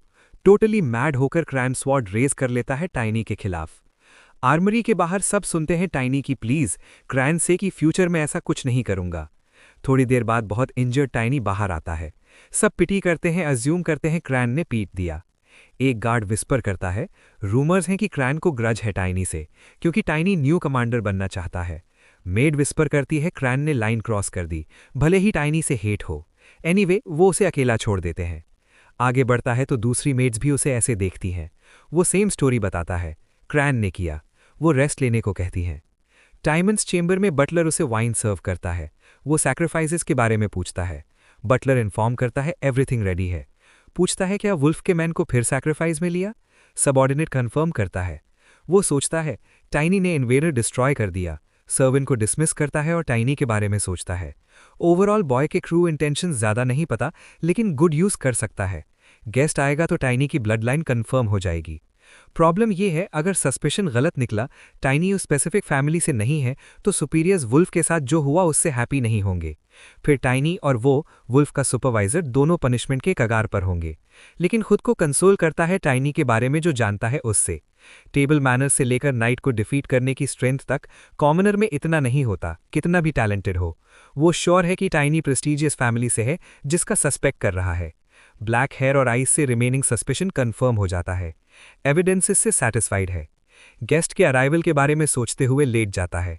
अचानक मैजिक में अलार्म फील करता है। इरिटेटेड एक्सप्रेशन के साथ उठता है, जिसने मीन डिस्टर्ब की सैक्रिफाइस कर दूंगा। अगले ही पल देखता है टाइनी क्रैन स्वॉर्ड से उसे स्टैप कर रहा है। कुछ समझ पाता उससे पहले डेड हो जाता है। टाइनी उसे वैसे ही छोड़ देता है। अगली सुबह मेड जो टायॉन को जगाने आती है उसे डेड देखकर श्रीक कर उठती है। बाद में राहम इन्वेस्टिगेट करने आता है। शॉक्ड होता है कि टाइमन डार्क मेज था। प्रीस्ट से कंफर्म किया जो अब चला गया। डार्क एनर्जी सेंस कर रहे हैं, पैरिश को रिपोर्ट करेंगे। ग्रेनाड करता है रॉयल इन्वेस्टिगेशन टीम भी जल्दी आएगी। सब नोटिस करते हैं बॉडी वीक से डेड लग रही है। एक्चुअली डार्क मेज की बॉडी फास्टर रॉट होती है। ग्रिन सोचता है टाइमन ने डार्क पाथ क्यों चुना। करप्टेड तो पहले से था, लेकिन अब सोचने से फायदा नहीं, डेड है। दूसरी problem murder weapon sword commander का है। राहिम बिलीव नहीं करना चाहता। बाद में गार्ड्स डिस्कस करते हैं क्राइन को ग्रज था टाइनी से क्योंकि टाइनी लॉर्ड की गुड ग्रेसेस में आ गया था। सजेस्ट करते हैं टाइनी नेक्स्ट कमांडर बन सकता था, इसी से क्राइन लिविट था। फिर भी बिलीव करना मुश्किल है कि कमांडर प्रमोशन के लिए ऐसा करेगा। मेन क्वेश्चन, क्राइन कहाँ है। ग्रेन सबऑर्डिनेट्स को एड्रेस करता है, इंस्टेंटली इन्वेस्टिगेशन स्टार्ट करो। गार्ड्स और मेड से येस्टरडे के बारे में क्वेश्चन करते हैं। सब क्लेम करते हैं कमांडर ने टाइनी को आर्मरी में बीटन अप किया। ये सुनकर ग्रिन डिमांड करता है टाइनी से मिलने चलो। बाद में इन्वेस्टिगेट होने पर टाइनी सेम स्टोरी बताता है, कल क्रैन मुझे आर्मरी ले गया और फिर हिटिंग शुरू कर दी। ग्रिन स्टोरी बाय नहीं करता। उस मीटिंग के बाद क्रैन कहीं स्पॉटेड नहीं हुआ। वेयरहाउस सर्च करते हैं, वहां भी नहीं। ग्रिन डिमांड करता है टाइनी ने इंसिडेंट के बाद कमांडर को देखा। टाइनी डिनाई करता है। फिर ग्रिन पूछता है कुछ स्टैंड आउट हुआ क्या। टाइनी आंसर देता है कमांडर मेरे नेक्स्ट लीडर बनने के खिलाफ था। ये सुनकर ग्रिन सैटिस्फाइड हो जाता है। स्टोरी आई विटनेस अकाउंट से मैच कर रही है। फिर टाइनी इनोसेंटली पूछता है लॉर्ड ने जो फ्यूचर सिक्योर किया था अब क्या। ग्रिन ऑर्डर देता है कल मुझे मिलने आना। बाहर निकलकर टाइनी सोचता है ग्रिन कौन है। प्रीवियस लाइफ में जब लॉर्ड्स के करप्ट नाइट से कन्फ्रंट किया था तब उसे याद नहीं। सोचता है शायद भूल गया, लेकिन रिजेक्ट करता है क्योंकि हर सोल्जर को याद है जिसे बीट अप किया। स्ट्रेंज लगता है कि ग्रिन कल मिलना चाहता है, तो डिसाइड करता है टू बी कॉशियस। अगली सुबह ग्रेन की काइंडनेस से वो हैरान रह जाता है। ग्रेन उसे एक मर्सनरी कार्ड देता है और कुछ पैसा। एक कॉमनर के लिए ये बहुत बड़ी मदद है, क्योंकि टेरिटरीज के बीच फ्रीली ट्रैवल करने के लिए या तो नाइट होना पड़ता है या मर्सनरी। ग्रेन उसके लिए वाउच कर रहा है। टाइनी पूछता है ये सब क्यों दे रहे हो। ग्रेन जवाब देता है जिस टैलेंट वाला इंसान हो उसे बिगर और बेटर चीज़ें अचीव करनी चाहिए जो ये जगह ऑफर नहीं कर सकती। टाइनी सोचता है शायद ग्रेन ये बातें खुद से कह रहा है, इसलिए प्रीवियस लाइफ में उसे याद नहीं आया ग्रेन। शायद उस लाइफ में भी ग्रेन यहाँ से चला गया था। टाइनी थैंक्स करता है और कहता है वैसे भी मैं जाने वाला था। वो जानता है कि इंपीरियल इन्वेस्टिगेशन टीम जल्दी आ जाएगी जब पता चलेगा टाइमन डार्क मेज था। गेस्ट शायद ना आए, लेकिन एसगार्ड का यहाँ आने का प्लान भी रुक जाएगा। बेहतर है टाइनी खुद ईगार्ड को ढूंढने जाए। ग्रेन बात खत्म करता है जब तुम सक्सेसफुल हो जाओ तो मेरा नाम याद रखना। थोड़ा सरप्राइज्ड होता है जब हमारा लड़का पूछता है आपका नाम क्या है, तो ग्रेन इंट्रोड्यूस करता है। टाइनी रिप्लाई देता है उम्मीद है आप भी मेरा नाम याद रखेंगे। फिर वो जगह छोड़ देता है। अब सब डिपेंड करता है ग्रेन पर, फिल्स स्टेट को कमांडर बनकर रन करना लॉर्ड की डेथ के बाद। लेकिन ग्रेन डायर सिचुएशन में है। मैटर इन्वेस्टिगेट कर रहा है और कमांडर को लोकेट करने की कोशिश। वो स्पेशलाइज्ड मेज हायर करने वाला है क्रैन को ट्रैक करने के लिए। टाइनी को उसके लिए बैड फील होता है, लेकिन हेल्प नहीं कर सकता। वो सोचता है गिल्ड से हॉर्स खरीदेगा मर्सनरी कार्ड से। उसके थॉट्स पढ़ते हुए वॉलिंग उसके सामने अपीयर होता है और राइड ऑफर करता है। टाइनी पॉइंट आउट करता है लॉन्ग जर्नी में तुम्हारी पीठ पर स्टे करना मुश्किल होगा। याद आता है ऑक फ्रेंड ने मॉक किया था ह्यूमंस को। डायर वुल्व्स पर राइड नहीं कर सकते, उल्टी हो जाएगी। सपोजिटली सिर्फ ऑक्स कर सकते हैं, उनकी messed up sense of balance की वजह से। लेकिन वॉलिंग इंसिस्ट करता है तो टाइनी ट्राई करता है। खुश होता है वॉलिंग का फिजिकल फॉर्म अच्छा स्टेचर वाला है। Spirit beasts normally spirit form में लाइफ जितने लार्ज दिखते हैं, लेकिन फिजिकल साइज स्पिरिट मेज के स्किल लेवल पर डिपेंड करता है। अचानक रियलाइज करता है सोल लिंक करना पड़ेगा वॉलिंग से सेंसेस सिंक करने के लिए, ट्राई करता है। सक्सेसफुली सेकेंड स्टेज स्पिरिट मेज पावर से सोल लिंक कर लेता है वॉलिंग से। वॉलिंग के बॉडी में चेंज नोटिस करता है। याद आता है एस्टीना ने बताया था, हायर स्टेज स्पिरिट मेज बनने से फैमिलियर को मेज की कुछ एबिलिटीज मिल जाती हैं। अब वॉलिंग का फिजिकल फॉर्म टफर और स्ट्रॉन्गर लग रहा है, proof of his powerful abilities. अगले ही पल वॉलिंग विंड की तरह डैश करता है। सोल्स लिंक्ड होने से टाइनी के सेंसेस बहुत शार्प हो जाते हैं। जर्नी में हर मूवमेंट फील हो रहा है। वॉलिंग जो देखता है वो दिखता है, जो सूंघता है वो सूंघता है। होप करता है वैलेंटिनो जल्दी पहुंच जाए। इस तरह फ्यूचर में ये हेल्प करेगा फार ऑफ प्लेसेस जैसे करुण पहुंचने में, जहां फर्स्ट डिजास्टर होने वाला है। पिछली लाइफ में कॉन्टिनेंट भर में डिजास्टर्स शुरू हुए थे, जैसे डीमन आर्मी के आने की वार्निंग। ह्यूमन मिलिट्री और फोर्सेस वीकन हो गए थे। सब करुण के सेक्रेड रेलिक डिसअपियर होने से शुरू हुआ। उसे रोकना है। Basically 7 sacred relics holy artefacts हैं जो गॉडेस ने ह्यूमैनिटी को दिए थे, last line of defence. Karun का रेलिक लिया गया, फिर सब चोरी हो गए। इस बार टाइनी प्रिवेंट करने वाला है। इसके लिए स्ट्रॉन्गर बनना पड़ेगा डीमन आर्मी से फुल पावर फेस करने के लिए। प्लान है ई गार्ड से मिलते ही करुण की तरफ निकलना। इधर इन्वेडर में लोग गॉसिप कर रहे हैं। इंपीरियल आर्मी आ रही है इन्वेस्टिगेट करने। टीमन की मर्डर और डार्क मेज होने की रेवलेशन पर डिस्कस। टीमन्स मैंशन के गेट पर मिस्टीरियस फिगर अपीयर होती है। गार्ड्स आईडी मांगते हैं, लेकिन फिंगर स्नैप करके उन्हें नॉकआउट कर देती है। अंदर जाती है और ग्रेन को फाइंड करती है। ग्रेन गार्ड पर है, लेकिन दूसरा स्नैप से एन्चांट हो जाता है। वो एक्सप्लेनेशन मांगती है लॉर्ड की मर्डर का। ग्रेन सब बताता है जो जानता है। पर्सन पूछती है, लॉर्ड का कॉप्स कहाँ है? ग्रेन बताता है, इंपीरियल टीम ने ऑर्डर दिया, कैस्केट में बेडरूम में रखो। स्ट्रेंजर ऑर्डर देती है, 1 घंटे सो जाओ। 1 घंटे बाद ग्रेन जोल्ट से जागता है। एनकाउंटर याद नहीं, अज्यूम करता है ओवरवर्किंग से सो गया।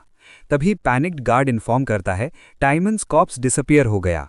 ग्रेन कर्स करता है, बॉडी ही क्रूशियल लीड थी ब्लैक मैजिक के ट्रुथ समझने का। वही मिस्टीरियस पर्सन अब फिलीज एस्टेट के बाहर फॉरेस्ट में है। क्रैन स्वॉट चेक कर रही है मर्डर इन्वेस्टिगेट करने। सेंस करती है स्वॉट का ओनर डेड है। कंक्लूड करती है वुल्फ डेथ्स के पीछे वाला टाइनी है। वो इंश्योर करेगी कि टाइनी अपनी ऑर्गेनाइजेशन के प्लान डिसरप्ट करने की प्राइस चुकाए। इधर हमारा हीरो ल्यूसेंटिया के वेस्टर्न गेट में एंटर कर रहा है। नोटिस करता है बहुत लोग वैलेंटिनो की तरफ जा रहे हैं। अब तक सब स्मूथली जा रहा है, लेकिन जानता है मिस्टीरियस पर्सन जल्दी पीस इंटरप्ट कर सकती है। डिसाइड करता है जल्दी न्यू इक्विपमेंट खरीदना। मनी चेक करता है, सिर्फ 2 गोल्ड कॉइन्स। ग्रेन को ग्रेटफुल है, लेकिन इतना काफ़ी नहीं। अचानक 2 थग्स अपीयर होते हैं और मनी डिमांड करते हैं। एक फिर थ्रेटन करता है, जब हम नाइस हैं तभी दे दो। टाइनी बूट्स में शेक नहीं होता, बल्कि पूछता है, तुम लोगों के पास कोई मनी है क्या? पिछली लाइफ में वो अंडरवर्ल्ड का जायंट था। अंडरवर्ल्ड में रूल था, अगर एलीवे में उसकी शैडो दिखी तो इमीडिएटली हाइड करो। याद आता है गूंज डिस्पोज करते वक्त प्रीस्ट आया लेक्चर देने, सोल टेंटेड हो रहा है इतने किलिंग से, मर्सी दिखाओ गिल्ट कम करने के लिए। टाइनी ने जवाब दिया था, मैं किसी को किल नहीं कर रहा, बस ट्रैश क्लियर कर रहा हूं। अब दोनों थग्स लूपर्स फैमिली के डिफीट हो गए। सब शॉक्ड, ये नाइट्स जितने स्ट्रॉन्ग र्यूमर्ड हैं। टाइनी कमेंट करता है, क्वाइट वीक हैं। एंगर्ड होकर रश करते हैं अटैक करने, लेकिन टाइनी पाउच फुल फोर्स से थ्रो करता है। एक दूसरे पर स्टंबल हो जाता है, फिर लीप करके किक मारता है। थग्स लूट हो जाते हैं। थ्रेटन करते हैं बॉस हंट करेगा, लेकिन वो नहीं सुनता। टाइनी ग्रिन करता है, अब उनके गोल्ड कॉइन्स हैं, अच्छी अमाउंट। उस मनी से ब्लैकस्मिथ के पास जाता है इक्विपमेंट के लिए। आमा चेक करता है, शॉपकीपर क्लेम करता है आयरन बुल की हाइड से बना, सदर्न माउंटेन्स का। एरोज डिफ्लेक्ट करता है। टाइनी एडमिट करता है आर्मर और वेपन्स अच्छे हैं। तभी लोग प्रिटी लेडी की बात करते सुनाई देती है। शॉपकीपर से पूछता है, क्या इवेंट है? शॉपकीपर बताता है, लेडी वलेंसिया आज पर्सनली पेट्रोल करने वाली है। टाइनी याद करता है अरेनिया ने पहला लव और काइंडनेस दिया, लेकिन क्लोए ने होप दी। अरेनिया के साथ थिंग्स वेल नहीं गए। होप करता है इफ क्लोए एक्नॉलेज करेगी तो श्योर होगा कि अरेनिया जैसा लिव कर रहा है।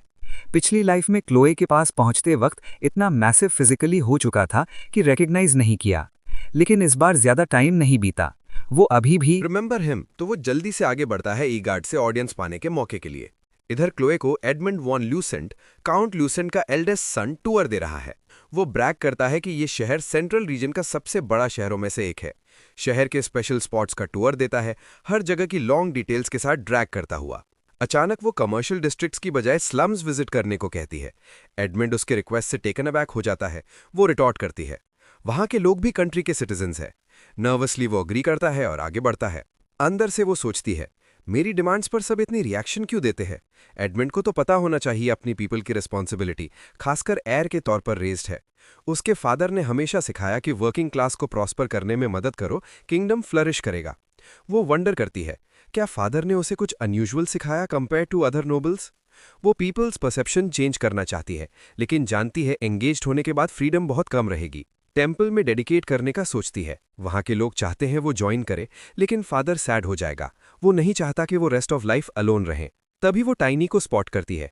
उसके पास अप्रोच करने की कोशिश कर रहा है, लेकिन गार्ड्स रोक देते हैं। एडमंड भी वंडर करता है, ये अचानक कहां से आ गया? टाइनी रिंग दिखाता है जो क्लोए ने दिया था, क्लेम करता है ये आपने ही दिया था। तुरंत बो करता है, रिमाइंड करता है उन वर्ड्स का जो उसने कहा था, मुझे ढूंढ लेना। वहां ही थैंक्स अदा करता है। रिंग देखकर वो रिकग्नाइज करती है, लेकिन फिर भी उसे रिकग्नाइज नहीं कर पाती। याद आता है स्लम में किसी बच्चे को रिंग दिया था, लेकिन टाइनी अब नोबल जैसा लग रहा है। समझ नहीं आता कैसे मिला। टाइनी ट्रूली शॉक्ड हो जाता है ये सुनकर। इधर गार्ड्स वेपन्स रेज कर लेते हैं उसके खिलाफ। क्लोए की personal night Vivian answer demand करती है। टाइनी अंदर ही अंदर कर्व करता है जल्दबाजी में मिलने की।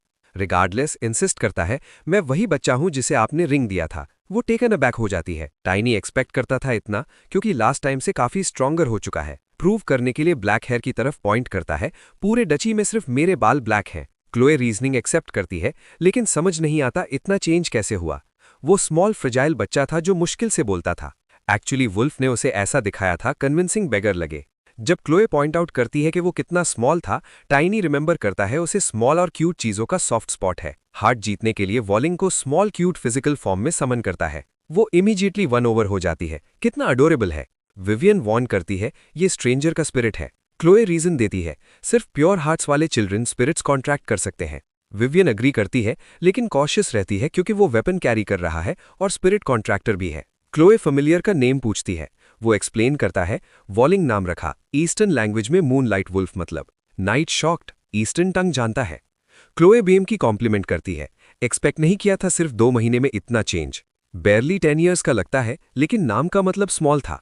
वो एक्सप्लेन करता है, मैं 13 साल का हूं, नाम टाइनी है, माना अनलॉक करने से ग्रोथ एक्सेलरेट हो गई। फाइनली क्लोए रिमेंबर कर लेती है, लेकिन विवियन को सस्पिशियस लगता है। पूछती है, मिक्स्ड रेस ब्लड है क्या? क्लोए प्रोटेस्ट करती है, लेकिन विवियन रिमाइंड करती है, प्रोटेक्ट करना ड्यूटी है। एडमंड अग्री करता है, टाइनी सस्पिशियस है, आइसोलेट करके क्वेश्चन करना चाहिए।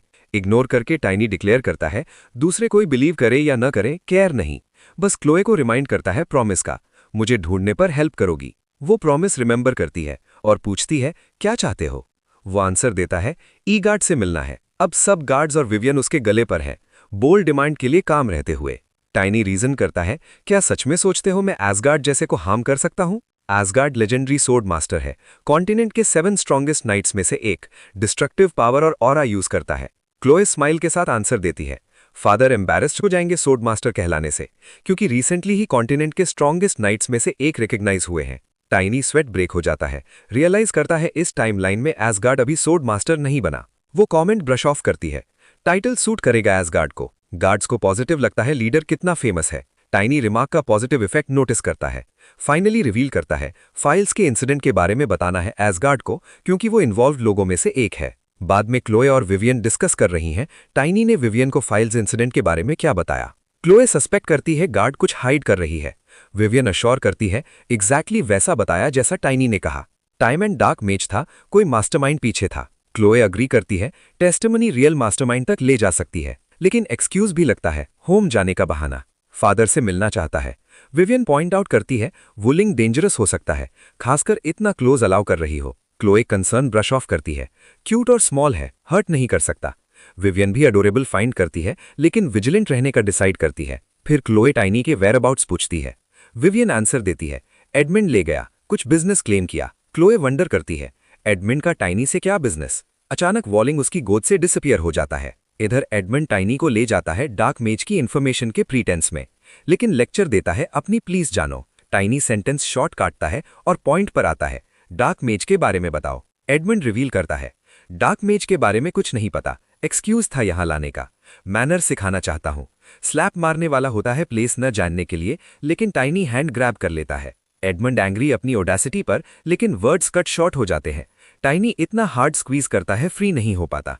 एडमंड थ्रेटन करता है, क्लोए से कंप्लेन करूंगा नोबल के डिसरिस्पेक्ट की। टाइनी प्ले डम करता है, नोबल क्या होता है पता नहीं। फिर चैलेंज करता है, जो चाहो करो, बैकबोन दिखाओ जो है। सस्पेक्ट करता है एडमंड के पास हिडन सपोर्ट है। एडमंड हैप्पीली एक्सेप्ट करता है चैलेंज और कहता है फॉलो करो। इधर विवियन टाइनी ढूंढने निकलती है। वॉलिंग डिसअपियर होते ही रियलाइज हुआ एडमंड ने टाइनी को दूर ले गया होगा, स्पिरिट मास्टर से लॉन्ग डिस्टेंस नहीं रह सकता। वो रश करती है प्रे करते हुए कि टाइनी तक पहले पहुंच जाऊं। इधर एडमंड ग्रिन करता है, आखिर लड़के को लेसन सिखा दूंगा। टाइनी बोर्ड लग रहा है। एडमंड उसे लूपर्स फैमिली हेडक्वार्टर्स ले जाता है। गून्स इमीडिएटली रिकग्नाइज करते हैं और पूछते हैं अचानक क्यों आए। अज्यूम करते हैं गुड्स देखने आए हैं जो ब्राइब के तौर पर प्रिपेयर किए थे। टाइनी डिसअपॉइंटेड हो जाता है उन्हें देखकर। एडमंड बस गैंग से लेसन सिखवाना चाहता है। मेन टेकन अबैक, बच्चे को बीट करने को कह रहे हो? लूपस एडमंड उसे स्लैप मार देता है, डेयर करने की सजा के लिए, बैक टॉक करने की। हिंट कैच करके ल्यूपस अपने मेन को ऑर्डर देता है, हमारे बॉय को बाहर ले जाओ। ये वही गाइज हैं जिन्हें टाइनी पहले ही बीटअप कर चुका है, तो रेकग्नाइज करते ही पूरी तरह टेरिफाइड हो जाते हैं। ल्यूपस फ्यूरियस हो जाता है, क्यों फ्रोजन हो रहे हो फियर में, गेट टू वर्क। वो आर्ग्यू करते हैं, टाइनी वही है जिसने हमें पहले ट्रैश किया था, तो ल्यूपस को ही डील करने दो। ल्यूपस अटैक के लिए रेडी हो जाता है। एडमंड एक्साइटेड है उसे इतना वर्कड अप देखकर, लेकिन शॉक में पड़ जाता है। ल्यूपस का अटैक आसानी से रिपेल हो जाता है। अगले ही पल टाइनी ल्यूपस को इतनी हार्ड फोर्स से बैक पुश करता है कि वो ग्राउंड में क्रैश हो जाता है। एडमंड टेरिफाइड हो जाता है इवेंट्स के टर्न से और डेस्परेटली ऑर्डर देता है, ल्यूपस मुझे प्रोटेक्ट करो। टाइनी डार्कली चैलेंज करता है, ट्राई करके देखो प्रोटेक्ट एडमंड को अगर कर सकते हो। अगले हार्ट बीट में दोनों शेयर टेरर से फेंट हो जाते हैं। टाइनी एक्सपेक्ट करता था बॉस से ज्यादा कुछ। स्मर्क के साथ मिनियंस की तरफ मुड़ता है, जो भी ट्रेम्बलिंग कर रहे हैं फियर से। थोड़ी देर बाद विवियन हेडक्वार्टर्स में हरी करती हुई आती है टाइनी को सेव करने। सीन देखकर स्टन रह जाती है, खासकर एडमंड की हालत देखकर। टाइनी कैजुअली पूछता है, क्या बात है, क्या ले आई यहां? विवियन एक्सप्लेन करती है, क्लोए के ऑर्डर्स पर आई हूं। फिर पूछती है, ये बुक क्या पढ़ रहे हो? वो हैंड ओवर करता है और बताता है, ये एविडेंस है ब्राइब्स का जो एडमंड ने दिया था। ऐड करता है, ह्यूमन ट्रैफिकिंग में इन्वॉल्व्ड हैं। अब लेजर विवियन के पास है तो एडमंड इनोसेंस प्रूव नहीं कर पाएगा। पुअर गर्ल वंडर करती है इस बॉय ने अब तक कैसी लाइफ जी ली होगी। अगले दिन एडमंड काउंट के टेरिटरी से एग्जाइल हो जाता है क्राइम्स की वजह से। वो लॉन्ग टाइम से ल्यूपस गैंग के साथ ह्यूमन ट्रैफिकिंग ट्रेड चला रहा था। काउंट को कोई चॉइस नहीं था, फैमिली नेम क्लियर करने के लिए अपने बेटे को एग्जाइल करना पड़ा। विवियन मेस के लिए अपोलोजाइज करती है। क्लोए पूछती है, क्या सच में सोचती हो कुछ रॉन्ग किया? टाइनी ऐड करता है, मुझे तो सॉरी फील नहीं हो रहा। इससे क्लोए को लाफ आ जाता है। वो ऐड करती है, स्टेटस चाहे जो हो, डीड्स रिकॉग्नाइज होने चाहिए और पनिश भी। फादर ने यही सिखाया। विवियन समझ नहीं पाती क्लोए अभी भी डिसअपॉइंटेड क्यों लग रही है। क्लोए एक्सप्लेन करती है, क्योंकि एडमंड को प्रॉपर बीटिंग नहीं दी एस्केप होने से पहले। अब टाइनी फाइनली अंडरस्टैंड करता है उनका बॉन्ड। क्लोए एसगार्ड की फेमस यंगेस्ट डॉटर और उसकी guard Vivian sword prodigy, unique pair हैं। क्लोए की सिचुएशन चेंज होने के बावजूद इनसेपरेबल रहे। टाइनी को फनी लगता है क्लोए एक्चुअली यंगर है लेकिन ओल्डर जैसी एक्ट कर रही है। उसकी एक्सप्रेशन नोटिस करके क्लोए पूछती है, क्या सोच रहे हो? वो आंसर देता है, एडमंड को नोबल स्टेटस पर इतना प्राइड था तो स्टेटस के रिगार्डलेस पनिश होना चाहिए था। ये सुनकर विवियन फिर डाउट करती है, क्या ये सच में सिर्फ बच्चा है? फिर क्लोए वूलिंग के साथ प्ले करने लगती है। फेमिलियर को निकनेम देती है वूल, क्योंकि फुल नेम बोलना बॉदर करता है। इतनी कैजुअल देखकर टाइनी पूछता है, क्या कभी सस्पेक्ट किया मुझे? वो आंसर देती है, रूमर्स सुन चुकी हूं वुल्फ की ऑर्गेनाइजेशन डिसमेंटल करने के और विक्टिम्स फ्री करने के। अब एडमंड एक्सपोज भी किया। वो ग्लैड है कि वो ट्रस्ट करती है। क्लोए वॉर्न करती है, नेक्स्ट टाइम एक्शन लेने से पहले सब टेल करना। कंडीशन पर अग्री करता है वो रेडिली। 3 दिन बाद जर्नी के दौरान ड्राइवर कैरेज रोक देता है। इन्फॉर्म करते हैं एक एल्फ ज्वाइन करने की रिक्वेस्ट की है। सब ऑफ गार्ड हो जाते हैं। एल्फ इंट्रोड्यूस करती है, मैं अरीना हूं, वर्ल्ड ट्री की सर्वेंट। दोनों गर्ल्स इमीडिएटली एन्चेंटेड हो जाती हैं उसकी अपीयरेंस और मैनर्स से। दूसरी तरफ हमारा बॉय इंस्टेंटली ट्रूथ रिकॉग्नाइज कर लेता है। अरीना एक्चुअली 5 सर्कल डार्क मेज है। हमारे बॉय की वर्ल्ड में एल्व्स फेरीज के डिसेंडेंट्स हैं। ज़्यादातर एल्फिनहाइम में रहते हैं, फार वेस्ट में।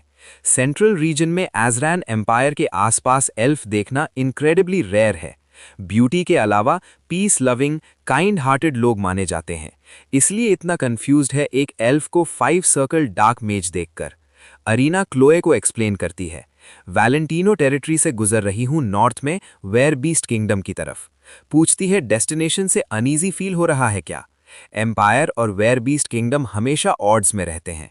क्लोए कंसर्न ब्रश ऑफ करती है, बल्कि पूछती है इतनी दूर क्यों ट्रैवल कर रही हो? अरीना बताती है ट्रेनिंग के लिए। क्लोए इमीडिएटली गेस करती है एलीट वॉरियर बनने की ट्रेनिंग। अरीना कंफर्म करती है, लेकिन ज़्यादा इंटरेस्टेड लगती है स्पिरिट के ओनर ढूंढने में। क्लोए एक्सप्लेन करती है वॉलिंग एक्चुअली टाइनी का है। उसे देखकर कमेंट करती है कितना रेयर है ह्यूमन स्पिरिट मेज। टाइनी ने पहले ही फिगर आउट कर लिया ये वो गेस्ट है जिसका टायॉन एक्सपेक्ट कर रहा था। एक्सपेक्ट नहीं किया था इतनी पावरफुल होगी। अभी टेक ऑन नहीं कर सकता तो प्रिटेंड करता है टोटल ऑ में पहली बार एल्फ देख रहा हूं। दोनों गर्ल्स सरप्राइज्ड हो जाती हैं उसे ऐसे एक्ट करते देख। रियलाइज करता है वे प्ले अलोंग नहीं कर रही, लेकिन गुड थिंग अरीना वॉलिंग की ट्रू पावर सेंस नहीं कर पा रही। ओनर होने से सिर्फ वो जानता है फुल पोटेंशियल। उसकी एबिलिटी कर्स करता है इतनी पावरफुल मैजिक हाइड करने की। अरीना मीनवाइल टाइनी को कुछ मैजिक डिस्प्ले करती है। वो मैना एमिटिंग देखता है बॉडी से, रिमाइंड करता है आर्गॉन की लेक्चर मैना परसीव कैसे करें, डिफरेंट टाइप्स अलग कैसे बताएं। लेक्चर जो पास्ट लाइफ में मोस्टली इग्नोर की थी। अरीना जैसे अपोनेंट के खिलाफ सिचुएशन बेटर हैंडल करने के लिए रिलेटिव स्ट्रेंथ कैलकुलेट करने लगता है। अभी उनके पास 12 third stage expert rank knights हैं और एक 4th stage blade rank knight है विवियन। बेसिकली मेज के सर्कल्स मैना यूजर के स्टेजेस के इक्विवेलेंट है। 4th स्टेज वॉरियर है तो अरीना को बीट करने के लिए 5 सेम स्टेज वाले चाहिए, मतलब 100 लोअर लेवल पीपल लगेंगे उसे डाउन करने में। अंडरस्टैंड करता है प्लान बनाना पड़ेगा बीट करने का, गार्ड डाउन होने पर अटैक, बिसाइड्स सीक्रेट वेपन है। अगले पल वॉलिंग क्लोए की गोद से जंप करके विवियन की गोद में। अरीना कमेंट करती है वॉलिंग कितना क्यूट है, क्या मैं भी होल्ड कर सकती हूँ? टाइनी पूछता है श्योर हो? वो इमीडिएटली अग्री करती है, लेकिन ग्रैब करने से पहले वॉलिंग जायंट वुल्फ में ट्रांसफॉर्म हो जाता है। वो इंस्टेंटली शील्ड क्रिएट करती है प्रोटेक्ट करने के लिए। ठीक उसी मोमेंट विवियन उसकी साइड में स्टैब करती है। Her knight taken aback, dark energy emitting उससे। डार्क मेज की आइडेंटिटी फाइनली रिवील्ड। वो वंडर करती है कैसे रियलाइज किया। क्लोए ग्लैड है कि बॉय पर ट्रस्ट किया। थोड़ी देर पहले टाइनी ने वॉलिंग से क्लोए को बतलाया था अरीना डार्क मेज है। विवियन की हेल्प चाहिए, लेकिन क्लोए ने कहा डिफिकल्ट पोजीशन में है, एम्पायर के लिए प्रॉब्लम हो सकता है। टाइनी एक्सप्लेन किया अरीना रियल मास्टरमाइंड है फिली इंसिडेंट का, उसे छोड़ना डेंजरस है सबके लिए, लाइफ स्टेक कर रहा हूं। इसलिए वॉलिंग विवियन की गोद में जंप करके सब एक्सप्लेन किया। प्रेजेंट में अरीना उनसे बैक उड़ जाती है। विवियन कर्स करती है हार्ट मिस हो गया। अरीना इमीडिएटली शील्ड क्रिएट करती है खुद के चारों ओर। विवियन माइट्स को ऑर्डर देती है अटैक करने का क्लोए प्रोटेक्ट करने के लिए। टाइनी भी असॉल्ट में ज्वाइन करता है, लेकिन शील्ड से रिपेल हो जाता है। अरीना मैजिक से नाइट्स और विवियन पर अटैक करती है। फ्रस्ट्रेटेड की आइडेंटिटी फिगर आउट हो गई। टाइनी मॉक करता है। अरेना की डार्क मैजिक की बदबू उसके नाक को सता रही थी। इस पूरी मैस का कारण वो खुद है। इस बात से गुस्से में आकर अरेना अपनी हथेलियों के बीच एक पावरफुल एक्सप्लोजिव मैजिक क्रिएट करती है। 1 सेकंड बाद वहां मैसिव एक्सप्लोजन हो जाता है। टाइनी इमीडिएटली अपने डिवाइन स्टील आर्मर को आयरन बॉडी के साथ कंबाइन करके एक्सप्लोजन से खुद को प्रोटेक्ट करता है। फोर्स से वो पीछे उछल जाता है, लेकिन बच जाता है। ये उसकी नई लाइफ में पहली बार ये स्किल यूज कर रहा था, और ये काम कर गया। विवेन अपने नाइट्स को ऑर्डर देती है, अरेना को मार डालो। उसे नोटिस होता है कि उसका शील्ड आखिरकार वीकन होना शुरू हो गया है। अरेना गुस्से में फिर से डार्क मैजिक से उन पर अटैक करती है। टाइनी वूलिंग पर माउंट करता है और दोनों चार्ज करते हैं। वो अपना वेपन उसके शील्ड पर जोर से मारता है, और जबकि अरेना उसके असॉल्ट से डिस्ट्रैक्टेड है, विवेन और उसके नाइट पीछे से स्ट्राइक करते हैं। अरेना उन्हें थ्रेटन करती है, पहले तो मैं सिर्फ टाइनी को मारना चाहती थी, लेकिन अब मैं तुम सबको खत्म कर दूंगी। विवेन जवाब में चैलेंज करती है, हम ऐसा होने नहीं देंगे। वो फिर से शील्ड पर स्ट्राइक करती है। टाइनी फॉलोअप अटैक करता है, लेकिन दोनों को फिर से रिपेल कर दिया जाता है। उन्हें रियलाइज होता है कि ये उनकी ओनली चांस है, लेकिन उसका शील्ड अभी भी इंटैक्ट है। अरेना भी समझ जाती है कि अब उसे ऑल आउट जाना पड़ेगा और कॉन्सिक्वेंसेस बाद में सोचेगी। वो अपनी मैजिक से ग्राउंड में मैसिव रंबल क्रिएट करती है। विवेन हॉरिफाइड हो जाती है जब देखती है कि अटैक डायरेक्टली क्लोए पर टारगेटेड है। वो इमीडिएटली खुद को क्लोए के सामने थ्रो कर देती है ताकि उसे ब्लॉक कर सके और चिल्लाती है, सब लोग टिके रहो। अचानक वो स्टंड हो जाती है जब देखती है कि टाइनी अरेना की रिलेंटलेस फायर अटैक्स के बावजूद स्ट्रेट उसकी तरफ चार्ज कर रहा है। असल में टाइनी डिवाइन स्टील आर्मर से फ्लेम से खुद को प्रोटेक्ट कर रहा था। यह स्किल उसके सीक्रेट ग्रोथ स्किल के साथ काफी इंप्रूव हो चुका था। वो विवेन को सिग्नल करता है, अब अटैक करो, और खुद फिर से शील्ड पर स्लैम करता है, डिटरमेंट कि इसे जितना पॉसिबल हो वेयर डाउन कर दे। दोनों फिर से अटैक करते हैं। टाइनी थ्रिल्ड हो जाता है जब आखिरकार अरेना के शील्ड में एक क्रैक दिखता है, लेकिन एक मोमेंट बाद सेकेंडरी एक्सप्लोजन पूरे एरिया को हिला देता है और शेयर फोर्स से दोनों को पीछे ब्लो कर देता है। अरेना विजिबली इंजर्ड और एग्जॉस्टेड है, लेकिन सक्सेसफुल हिट से ग्रुप एम्बोल्डन हो जाता है। वो वापस चार्ज करते हैं। विवेन ऑपोजिट साइड से रश करके गैप क्लोज करती है। अरेना एल्फ होने के कारण इतनी ऑडासिटी पर इन्फ्यूरिएटेड हो जाती है और ब्लेज मैजिक की टॉरेंट से लैश आउट करती है। असॉल्ट की शेयर पावर से विवेन ओवरवेल्म हो जाती है, सोचती है कि इस मेज में कितनी स्ट्रेंथ बाकी रह गई होगी। लेकिन वो स्टंड हो जाती है जब टाइनी स्ट्रेट इन्फर्नो के बीच से चार्ज होता हुआ निकलता है। अपने और अपने फेमिलियर दोनों को आर्मर से शील्ड करके वो डिस्टेंस क्लोज कर लेता है और अगले ही सेकंड अरेना के चेहरे के सामने पहुंचकर उसे स्ट्राइक करता है। अब रियलाइज होता है कि अरेना फाइनली रिट्रीट करने की कोशिश कर रही है। विवेन अपने नाइट्स को ऑर्डर देती है, जॉब फिनिश करो, लेकिन कॉर्नर्ड मेज डेस्परेट लास्ट रिजॉर्ट पर आ जाती है। अपने खुद की लाइफ सैक्रिफाइस करके मैजिक को सुपरचार्ज करती है। जैसे ही वो मैसिव फायर स्पेल अनलीश करने वाली होती है जो सब कुछ जला डालेगा, बैटलफील्ड केओस में बदल जाता है। सब कवर ढूंढने के लिए भागते हैं। इमिनेंट ब्लास्ट जोन से पीछे हटते हुए टाइनी रियलाइज करता है कि नाइट्स पूरी तरह स्पेंट हो चुके हैं। अब सब कुछ उस पर डिपेंड करता है कि वो उसकी पावर को once and for all negate करे। वो क्लोए को कॉल करता है, क्लोए, मैंने तुम्हारे लिए इनफ टाइम खरीद लिया है, अब तुम्हारी बारी है। विवेन गार्ड खड़ी रहती है जबकि क्लोए अपनी माना गैदर करती है। अगले मोमेंट क्लोए चैंट शुरू करती है।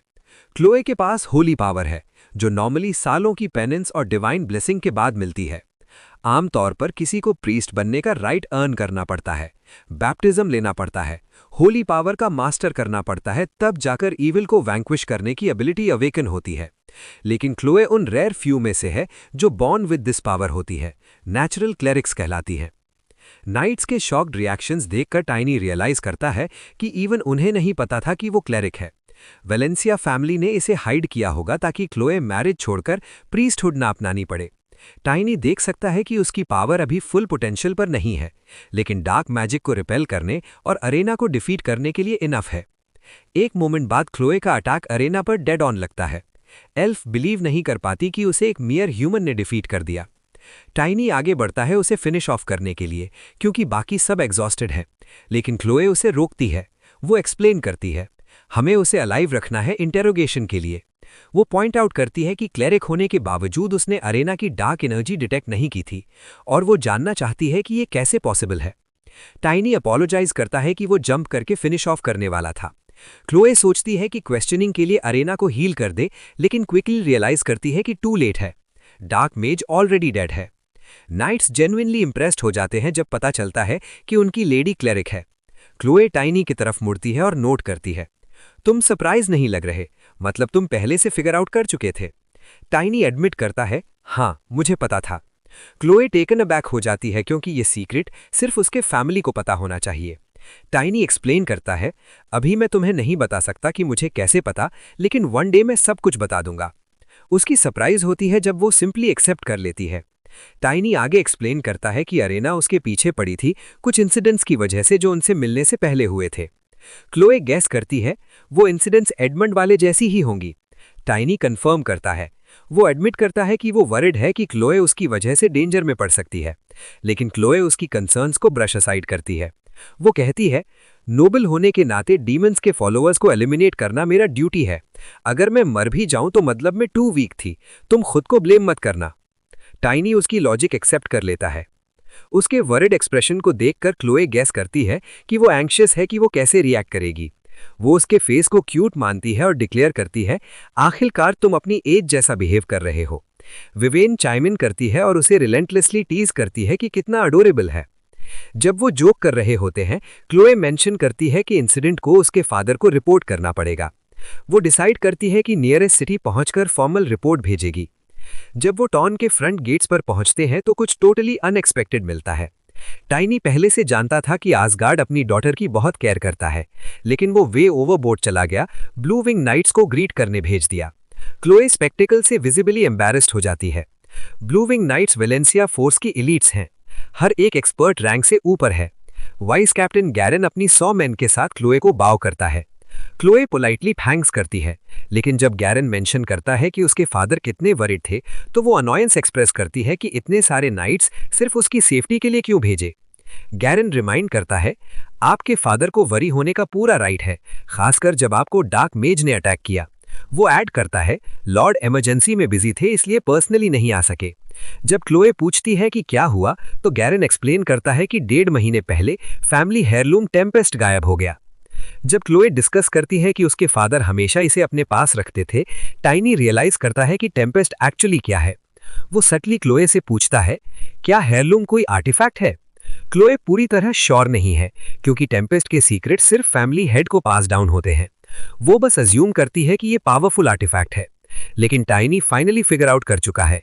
वो ग्रुप को रिवील करता है कि मुझे एग्जैक्टली पता है कि ये कैसे मिसिंग हुआ। सब स्टन्ड हो जाते हैं। वहां एक्सप्लेन करने की बजाय वो डिमांड करता है कि उसे लॉर्ड से मिलवाया जाए, वो डायरेक्टली सब कुछ एक्सप्लेन करेगा। टाइनी के क्लेम को सुनकर गैरन सोचता है कि ये किड एक्चुअली कौन है। नाइट्स इन्फॉर्म करते हैं कि टाइनी ने डार्क मेज को टेक डाउन करने में क्रूशियल रोल प्ले किया। जब गैरन सुनता है कि टाइनी एक्सपर्ट रैंक के करीब पहुंच चुका है, तो वो कंप्लीटली शॉक्ड हो जाता है। Not even possible. Legendary 7 knights ने इतनी यंग एज में वो लेवल अचीव किया था। ये फीट इवन अ जीनियस से भी बियॉन्ड है। गैरन ऑलरेडी एक्साइटेड हो चुका है उसे रिक्रूट करने के लिए, लेकिन अचानक उसे याद आता है कि उसने ये नाम कहाँ सुना था। टाइनी वही है जिसने फाइल के इंसिडेंट के बारे में लेटर भेजा था। क्लोए अपने होम टाउन वापस आने से थ्रिल्ड है। चारों तरफ लाइलैक फील्ड देखकर टाइनी पूछता है, तुम्हें ये फूल पसंद है? वो कहती है हाँ, और मेरे पेरेंट्स को इतना पसंद है कि बेबी होने पर मुझे लाइलैक निकनेम दे दिया था। विवेन मेंशन करती है कि आसगार्ड अपनी वाइफ से कितना लव करता है, जिससे टाइनी को एक मेमोरी ट्रिगर होती है। उसकी प्रीवियस लाइफ में आसगार्ड के लास्ट वर्ड्स थे कि उसे वो फूल कभी पसंद नहीं थे।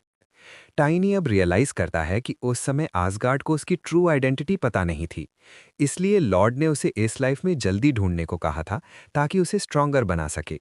टाइनी डिटर्मिन्ड है कि ई गार्ड की ट्रेनिंग शुरू होने पर वो ऑरा मास्टर बनेगा। उसे पता है कि नेक्स्ट लेवल जल्दी रीच करना जरूरी है।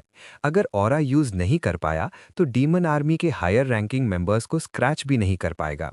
वो हर एक को एलिमिनेट करने पर सेट है। कुछ देर बाद वो वैलेंटिनो पहुंचते हैं, एजरन एम्पायर का लार्जेस्ट सिटी। नाइट्स होम आने से हैप्पी हैं। क्लोए टाइनी से पूछती है, क्या तुम कभी यहाँ आए हो? वो सडनली जवाब देता है, इस लाइफ में पहली बार। वो एक्सप्लेन करने से पहले ही उसके फादर रश करके हक के लिए आते हैं। क्लोए डॉज करती है और वो फेस फर्स्ट ग्राउंड पर गिर जाते हैं। वो स्कोल्ड करती है, अपनी रेपुटेशन मेंटेन करो और नाइट से सॉरी बोलो इतनी ट्रबल कॉज करने के लिए। लॉर्ड क्विकली कंपोज हो जाते हैं और नाइट्स को थैंक्स देते हैं अपनी डॉटर को सेफली वापस लाने के लिए। कहते हैं कि फीस्ट एंजॉय करो जो मैंने प्रिपेयर किया है। आखिरकार वो टाइनी को नोटिस करते हैं और पूछते हैं, ये कौन है? क्लोए रिमाइंड करती है कि टाइनी वही है जिसके बारे में डार्क मेजेस पर इंपॉर्टेंट इन्फो वाली रिपोर्ट में था। लॉर्ड अपोलोजाइज करते हैं, लेटली बहुत कुछ चल रहा है। फिर सबके शौक में टाइनी लॉर्ड से कहता है, मुझे टेम्पेस्ट की लोकेशन पता है। ये सुनकर लॉर्ड वॉर्न करते हैं, ऐसा क्लेम करने की बहुत नर्व है तुम में। वो बॉय पर सोल प्रेशर रिलीज करते हैं। टाइनी सेंस कर लेता है कि लॉर्ड अभी स्वॉर्ड मास्टर लेवल तक नहीं पहुंचे। वो रिसेंटली स्किल्ड ऑरा यूजर बने हैं। टाइनी को याद आते हैं उसके ओल्ड कॉमरेड्स, एस्टीना जो ऑरा एक्सपर्ट बनी और जरिक जो क्लोज था। टाइनी प्रीवियस लाइफ में कलेक्ट की सोल एनर्जी से इजीली प्रेशर काउंटर कर देता है। टाइनी पूछता है, क्या लॉर्ड सच में चाहते हैं कि मैं सब कुछ ऑडियंस के सामने स्पिल कर दूं? क्लोए इमीडिएटली उसके बिहाफ पर अपोलोजाइज करती है, अज्यूम करके कि चाइल्ड होने के कारण उसे बेटर नहीं पता। लेकिन आसगार्ड रियलाइज करता है कि टाइनी एग्जैक्टली जानता है वो क्या कर रहा है। वो डिसाइड करता है प्राइवेट में बात करना बेस्ट है। अकेले होने पर आसगार्ड स्ट्रेट टू द पॉइंट आते हैं और टेम्पेस्ट की लोकेशन के बारे में पूछते हैं। टाइनी एक्सप्लेन करता है कि उसके पास एक थियोरी है। आसगार्ड स्केप्टिकल है, लेकिन अजम्पशन सुनना चाहता है। टाइनी जानता है कि टेम्पेस्ट एग्जिस्टेंस में फ्यू हाई लेवल आर्टिफैक्ट्स में से एक है। उसका नाम टाइम या अपॉर्चुनिटी में ट्रांसलेट होता है। बिना बुश बीट किए वो आसगार्ड की आंखों में देखकर पॉइंट पर आता है। पूछता है, क्या टेम्पेस्ट के पास टाइम को टर्न बैक करने की पावर है? समझते हुए आसगार्ड मोर डिटेल्स मांगता है। टाइनी कमिंग डिजास्टर एक्सप्लेन करता है, अ मैसिव इंसिडेंट जो 20 इयर्स इन द फ्यूचर होने वाला है। इतने स्केल को सुनकर आसगार्ड रियलाइज करता है कि ये कोई चाइल्ड जस्ट मेकअप नहीं कर सकता। वो स्पेशली शॉक्ड है कि टाइनी वर्ल्ड ट्री के गार्डियंस के नेम्स, ड्वार्फ्स के स्ट्रॉन्गेस्ट हैमर और ऑक्स के ग्रेटेस्ट वॉरियर के नाम जानता है। टाइनी ट्रूथ कंफर्म करता है, वे मेरे पास्ट लाइफ में कॉमरेड्स थे। आसगार्ड फाइनली कंफर्म करता है कि टेम्पेस्ट सच में किसी को बैक इन टाइम भेजता है, लेकिन पावरफुल पर्सन की लाइफ फोर्स सैक्रिफाइस करके। जब पहली बार आर्टिफैक्ट इनहेरिट किया था तो उसे यूजिंग के डेंजर्स और फंक्शन के बारे में इन्फॉर्म किया गया था, लेकिन उस समय वो ट्रूली बिलीव नहीं करता था कि ये वर्क करेगा। अब रियलिटी एक्सेप्ट करता है, सच में उसने टाइनी को बैक भेजा था, लेकिन वो डाउटफुल है अपनी फ्यूचर जजमेंट पर। क्यों किसी जैसे टाइनी को ऐसा बर्डन दिया? टाइनी कंप्लीटली टेकन अबैक है ये सुनकर। आसगार्ड रियलाइज करता है कि वो खुद आर्टिफैक्ट यूज करके बैक जा सकता था। अपनी स्टेटस, एक्सपीरियंस और फ्यूचर नॉलेज से आसानी से मैसिव मिलिट्री फोर्स प्रिपेयर करके डीमन लॉर्ड की आर्मी को शुरू होने से पहले क्रश कर सकता था। वो सिंपली समझ नहीं पा रहा कि फ्यूचर सेल्फ ने खुद रिस्पॉन्सिबिलिटी लेने के बजाय टाइनी को क्यों चुना। टाइनी भी वंडरिंग रह जाता है। टाइनी ऑनेस्टली जवाब देता है कि फ्यूचर ईगार्ड को एग्जैक्टली पता था क्यों चुना। नर्चरिंग हिज टैलेंट के बारे में कुछ था। उस समय टाइनी को लगा था कि आसगार्ड क्रेजी हो गए हैं। आसगार्ड एक्सप्लेनेशन एक्सेप्ट करता है, लेकिन ऐड करता है कि उसे एग्जैक्टली नहीं पता टाइनी कितना पीछे भेजा जाएगा। टाइनी टेकन अबैक है रियलाइज करके कि आसगार्ड ने टाइम ट्रैवल आर्टिफैक्ट यूज किया बिना फुल्ली लिमिटेशन समझे। आसगार्ड एक्सप्लेन करता है कि उसने पहले कभी यूज नहीं किया था, लेकिन सर्टन था कि टाइनी को उसकी लाइफ के उस मोमेंट में थ्रो किया जाएगा जो वो टोटली शेकन कर चुका था। वो मोमेंट जब फाइनली रियलाइज हुआ कि वो कौन है। जैसे ही टाइनी प्रोसेस करता है, उसका एक्सप्रेशन डाकन हो जाता है सडन हैवी रियलाइजेशन से कि वो स्पेसिफिक मोमेंट उसकी सिस्टर की डेथ का था। मूड शिफ्ट नोटिस करके ईगा टेंटेटिवली पूछता है, क्या मैंने गलत किया तुम्हें वहां भेजकर? लेकिन टाइनी सिंपली हेड शेक करता है। वो अंडरस्टैंड करता है कि लॉर्ड का फॉल्ट नहीं है, और अगर कुछ तो ग्रैटिट्यूड सर्ज होता है सिस्टर को लास्ट टाइम देखने का चांस मिलने का। लॉर्ड के पास एक और कंफर्म करने की चीज है। वो पूछता है, क्या कोई और डेफिनेटिव एविडेंस है जो तुम दे सको, कुछ इतना सॉलिड कि डिसबिलीव इम्पॉसिबल हो। रिक्वेस्ट की वेट समझकर टाइनी प्रिपेयर करता है। वो ईगार्ड को बताता है कि क्लोए का नाम लाइलैक है, जो उसकी मदर के फेवरेट फ्लावर से डिराइव्ड है। जब आसगार्ड पॉइंट आउट करता है कि ये सब जानते हैं, टाइनी रियल बॉम्बशेल ड्रॉप करता है कि ये है कि आसगार्ड खुद को वो फूल हेट करता है। ये सुनकर आसगार्ड बर्स्ट आउट लाफिंग करता है। एडमिट करता है, तुम सच बोल रहे हो। मैं कभी अपनी वाइफ को ये बताने की गट्स नहीं जुटा पाया कि मुझे सच में कैसा लगता है, और अब वो गॉन है तो पॉइंट ही नहीं। वो अंडर हिज ब्रेथ कर्स करता है। टॉर्न बिटवीन क्राई करने और हैप्पी होने में अब ग्रिम फ्यूचर एक्सेप्ट करना पड़ रहा है। टाइनी बस ग्लैड है कि बिलीव्ड किया, हालांकि नोटिस करता है कि यंगर वर्जन ऑफ आसगार्ड का टेम्पर है। सडनली लॉर्ड अपने नाइट रॉयर को कॉल करता है। ईगार्ड टाइनी को सरप्राइज करके एक्सप्लेन करता है कि फ्यूचर सेल्फ ने भले ट्रस्ट किया हो, प्रेजेंट ईगार्ड उसे बिल्कुल नहीं जानता। वो डिमांड करता है कि टाइनी वो टैलेंट शो ऑफ करे जो फ्यूचर सेल्फ ने हाईली एक्नॉलेज किया था। टाइनी हाइप्ड अप हो जाता है, रेडी टू प्रूव हिमसेल्फ, लेकिन बाहर निकलते ही उसे हिट होता है। ये एक्चुअली अनफेयर है लॉर्ड के लिए ऐसे टेस्ट करना, खासकर जब फ्यूचर ईगार्ड ने ही कहा था, हरी अप और मुझे ढूंढो। उसे मेस विद करने के लिए टाइनी हॉटेली पूछता है, क्या लॉर्ड फ्यूचर के बारे में कुछ जानना चाहते हैं? नेचुरली वो एक्सपेक्ट करता है यस, लेकिन टेकन अबैक हो जाता है जब लॉर्ड जवाब देता है, मैं अपने पर्सनल फ्यूचर में इंटरेस्टेड नहीं हूं, केवल कमिंग डिजास्टर की केयर करता हूं। वो स्ट्रिक्टली फॉरबिड करता है टाइनी को उसे या उसके चिल्ड्रन को उनके पर्सनल लाइफ्स के बारे में बताने से, एक्सप्लेन करके कि लोग सिर्फ अपनी मिस्टेक्स और फेलियर्स से ट्रूली लर्न करते हैं। वो सर्टेन है कि क्लोए अपनी चैलेंजेस फेस करेगी और नहीं चाहते कि टाइनी उसे ग्रो करने का अपॉर्चुनिटी छीन ले। टाइनी कैजुअली एडमिट करता है, वैसे तो मुझे एसगार्ड या क्लोए के बारे में ज़्यादा पता ही नहीं है एनीवे। उस समय मैं अपनी लाइफ से स्ट्रगल कर रहा था, तो उनके पर्सनल लाइफ्स को ट्रैक करने का टाइम ही नहीं था। एसगार्ड विजिबली शॉक्ड हो जाता है। वो टाइनी को पकड़कर जोर जोर से हिलाता है और डिमांड करता है, क्या तुम सच में दुनिया के फ्यूचर की नॉलेज रखते हो? जवाब में टाइनी एक्सप्लेन करता है, मुझे मेजर कमोशंस और अपहीवल्स पता है जो लोगों को हिला देते थे, कम से कम काफ़ी हद तक तो। जब टाइनी पूछता है और क्या चाहिए, तो लॉर्ड एक्सप्लेन करता है कि टाइनी में सिर्फ मुट्ठी भर लोगों का जिक्र किया है। वो जानना चाहता है कि बीच में क्या क्या हुआ। जब टाइनी क्लूलेस लगता है तो एसगार्ड डिसाइड करता है कि अब बॉय को सेंस में लाने के लिए कुछ बीट करना पड़ेगा ताकि याद आए। बाद में जब लॉर्ड टाइनी द्वारा दी गई डिटेल्स को देखता है तो उसका एक्सप्रेशन सावर हो जाता है। वो क्लियरली हैप्पी नहीं है कि आने वाले 10 मेजर डिजास्टर्स में से टाइनी फ्रस्ट्रेटिंगली छोटी अमाउंट की इन्फॉर्मेशन ही रिकॉल कर पा रहा है। टाइनी नर्वसली एक्सप्लेन करता है अपनी लैक ऑफ डिटेल। ज़्यादातर नॉलेज हेयर से, रूमर्स और कंपेनियंस के पासिंग में मेंशन किए गए थिंग्स से पीस टुगेदर की गई थी। लॉर्ड की रिएक्शन देखकर टाइनी विश करता है कि वो जल्दी ग्रो अप कर ले ताकि एसगार्ड उसे इक्वल ट्रीट करे। एसगार्ड नोट करता है कि टाइनी ने जो ट्रूली यूजफुल चीज़ दी वो ओरेकल की प्रोफेसी थी, एक वॉरियर और एक सेंट के बारे में जो वॉर को एंड करेंगे। अज्यूम करके कि वो लोग अब अराउंड 20 ईयर्स ओल्ड होंगे, लॉर्ड प्लान करता है उन्हें इमीडिएटली रिक्रूट और ट्रेन करने का। टाइनी नर्वसली पॉइंट आउट करता है, शायद वो बॉर्न भी नहीं हुए होंगे अभी। ये फाइनल स्ट्रॉ बन जाता है।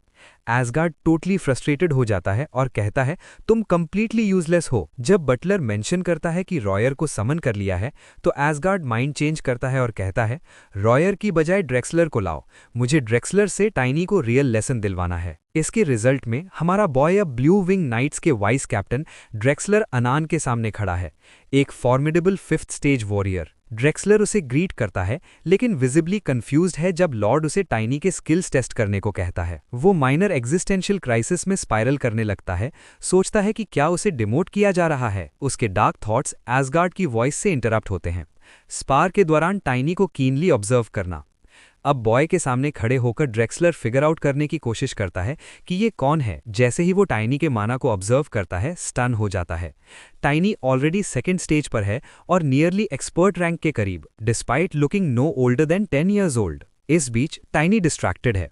वो अपने वेपन बनाने वाले क्राफ्ट्समैन के बारे में सोच रहा है। उसे लाइक आ रहा है। वो ऑलरेडी डे ड्रीम कर रहा है बिगर और बेटर चीज पाने का।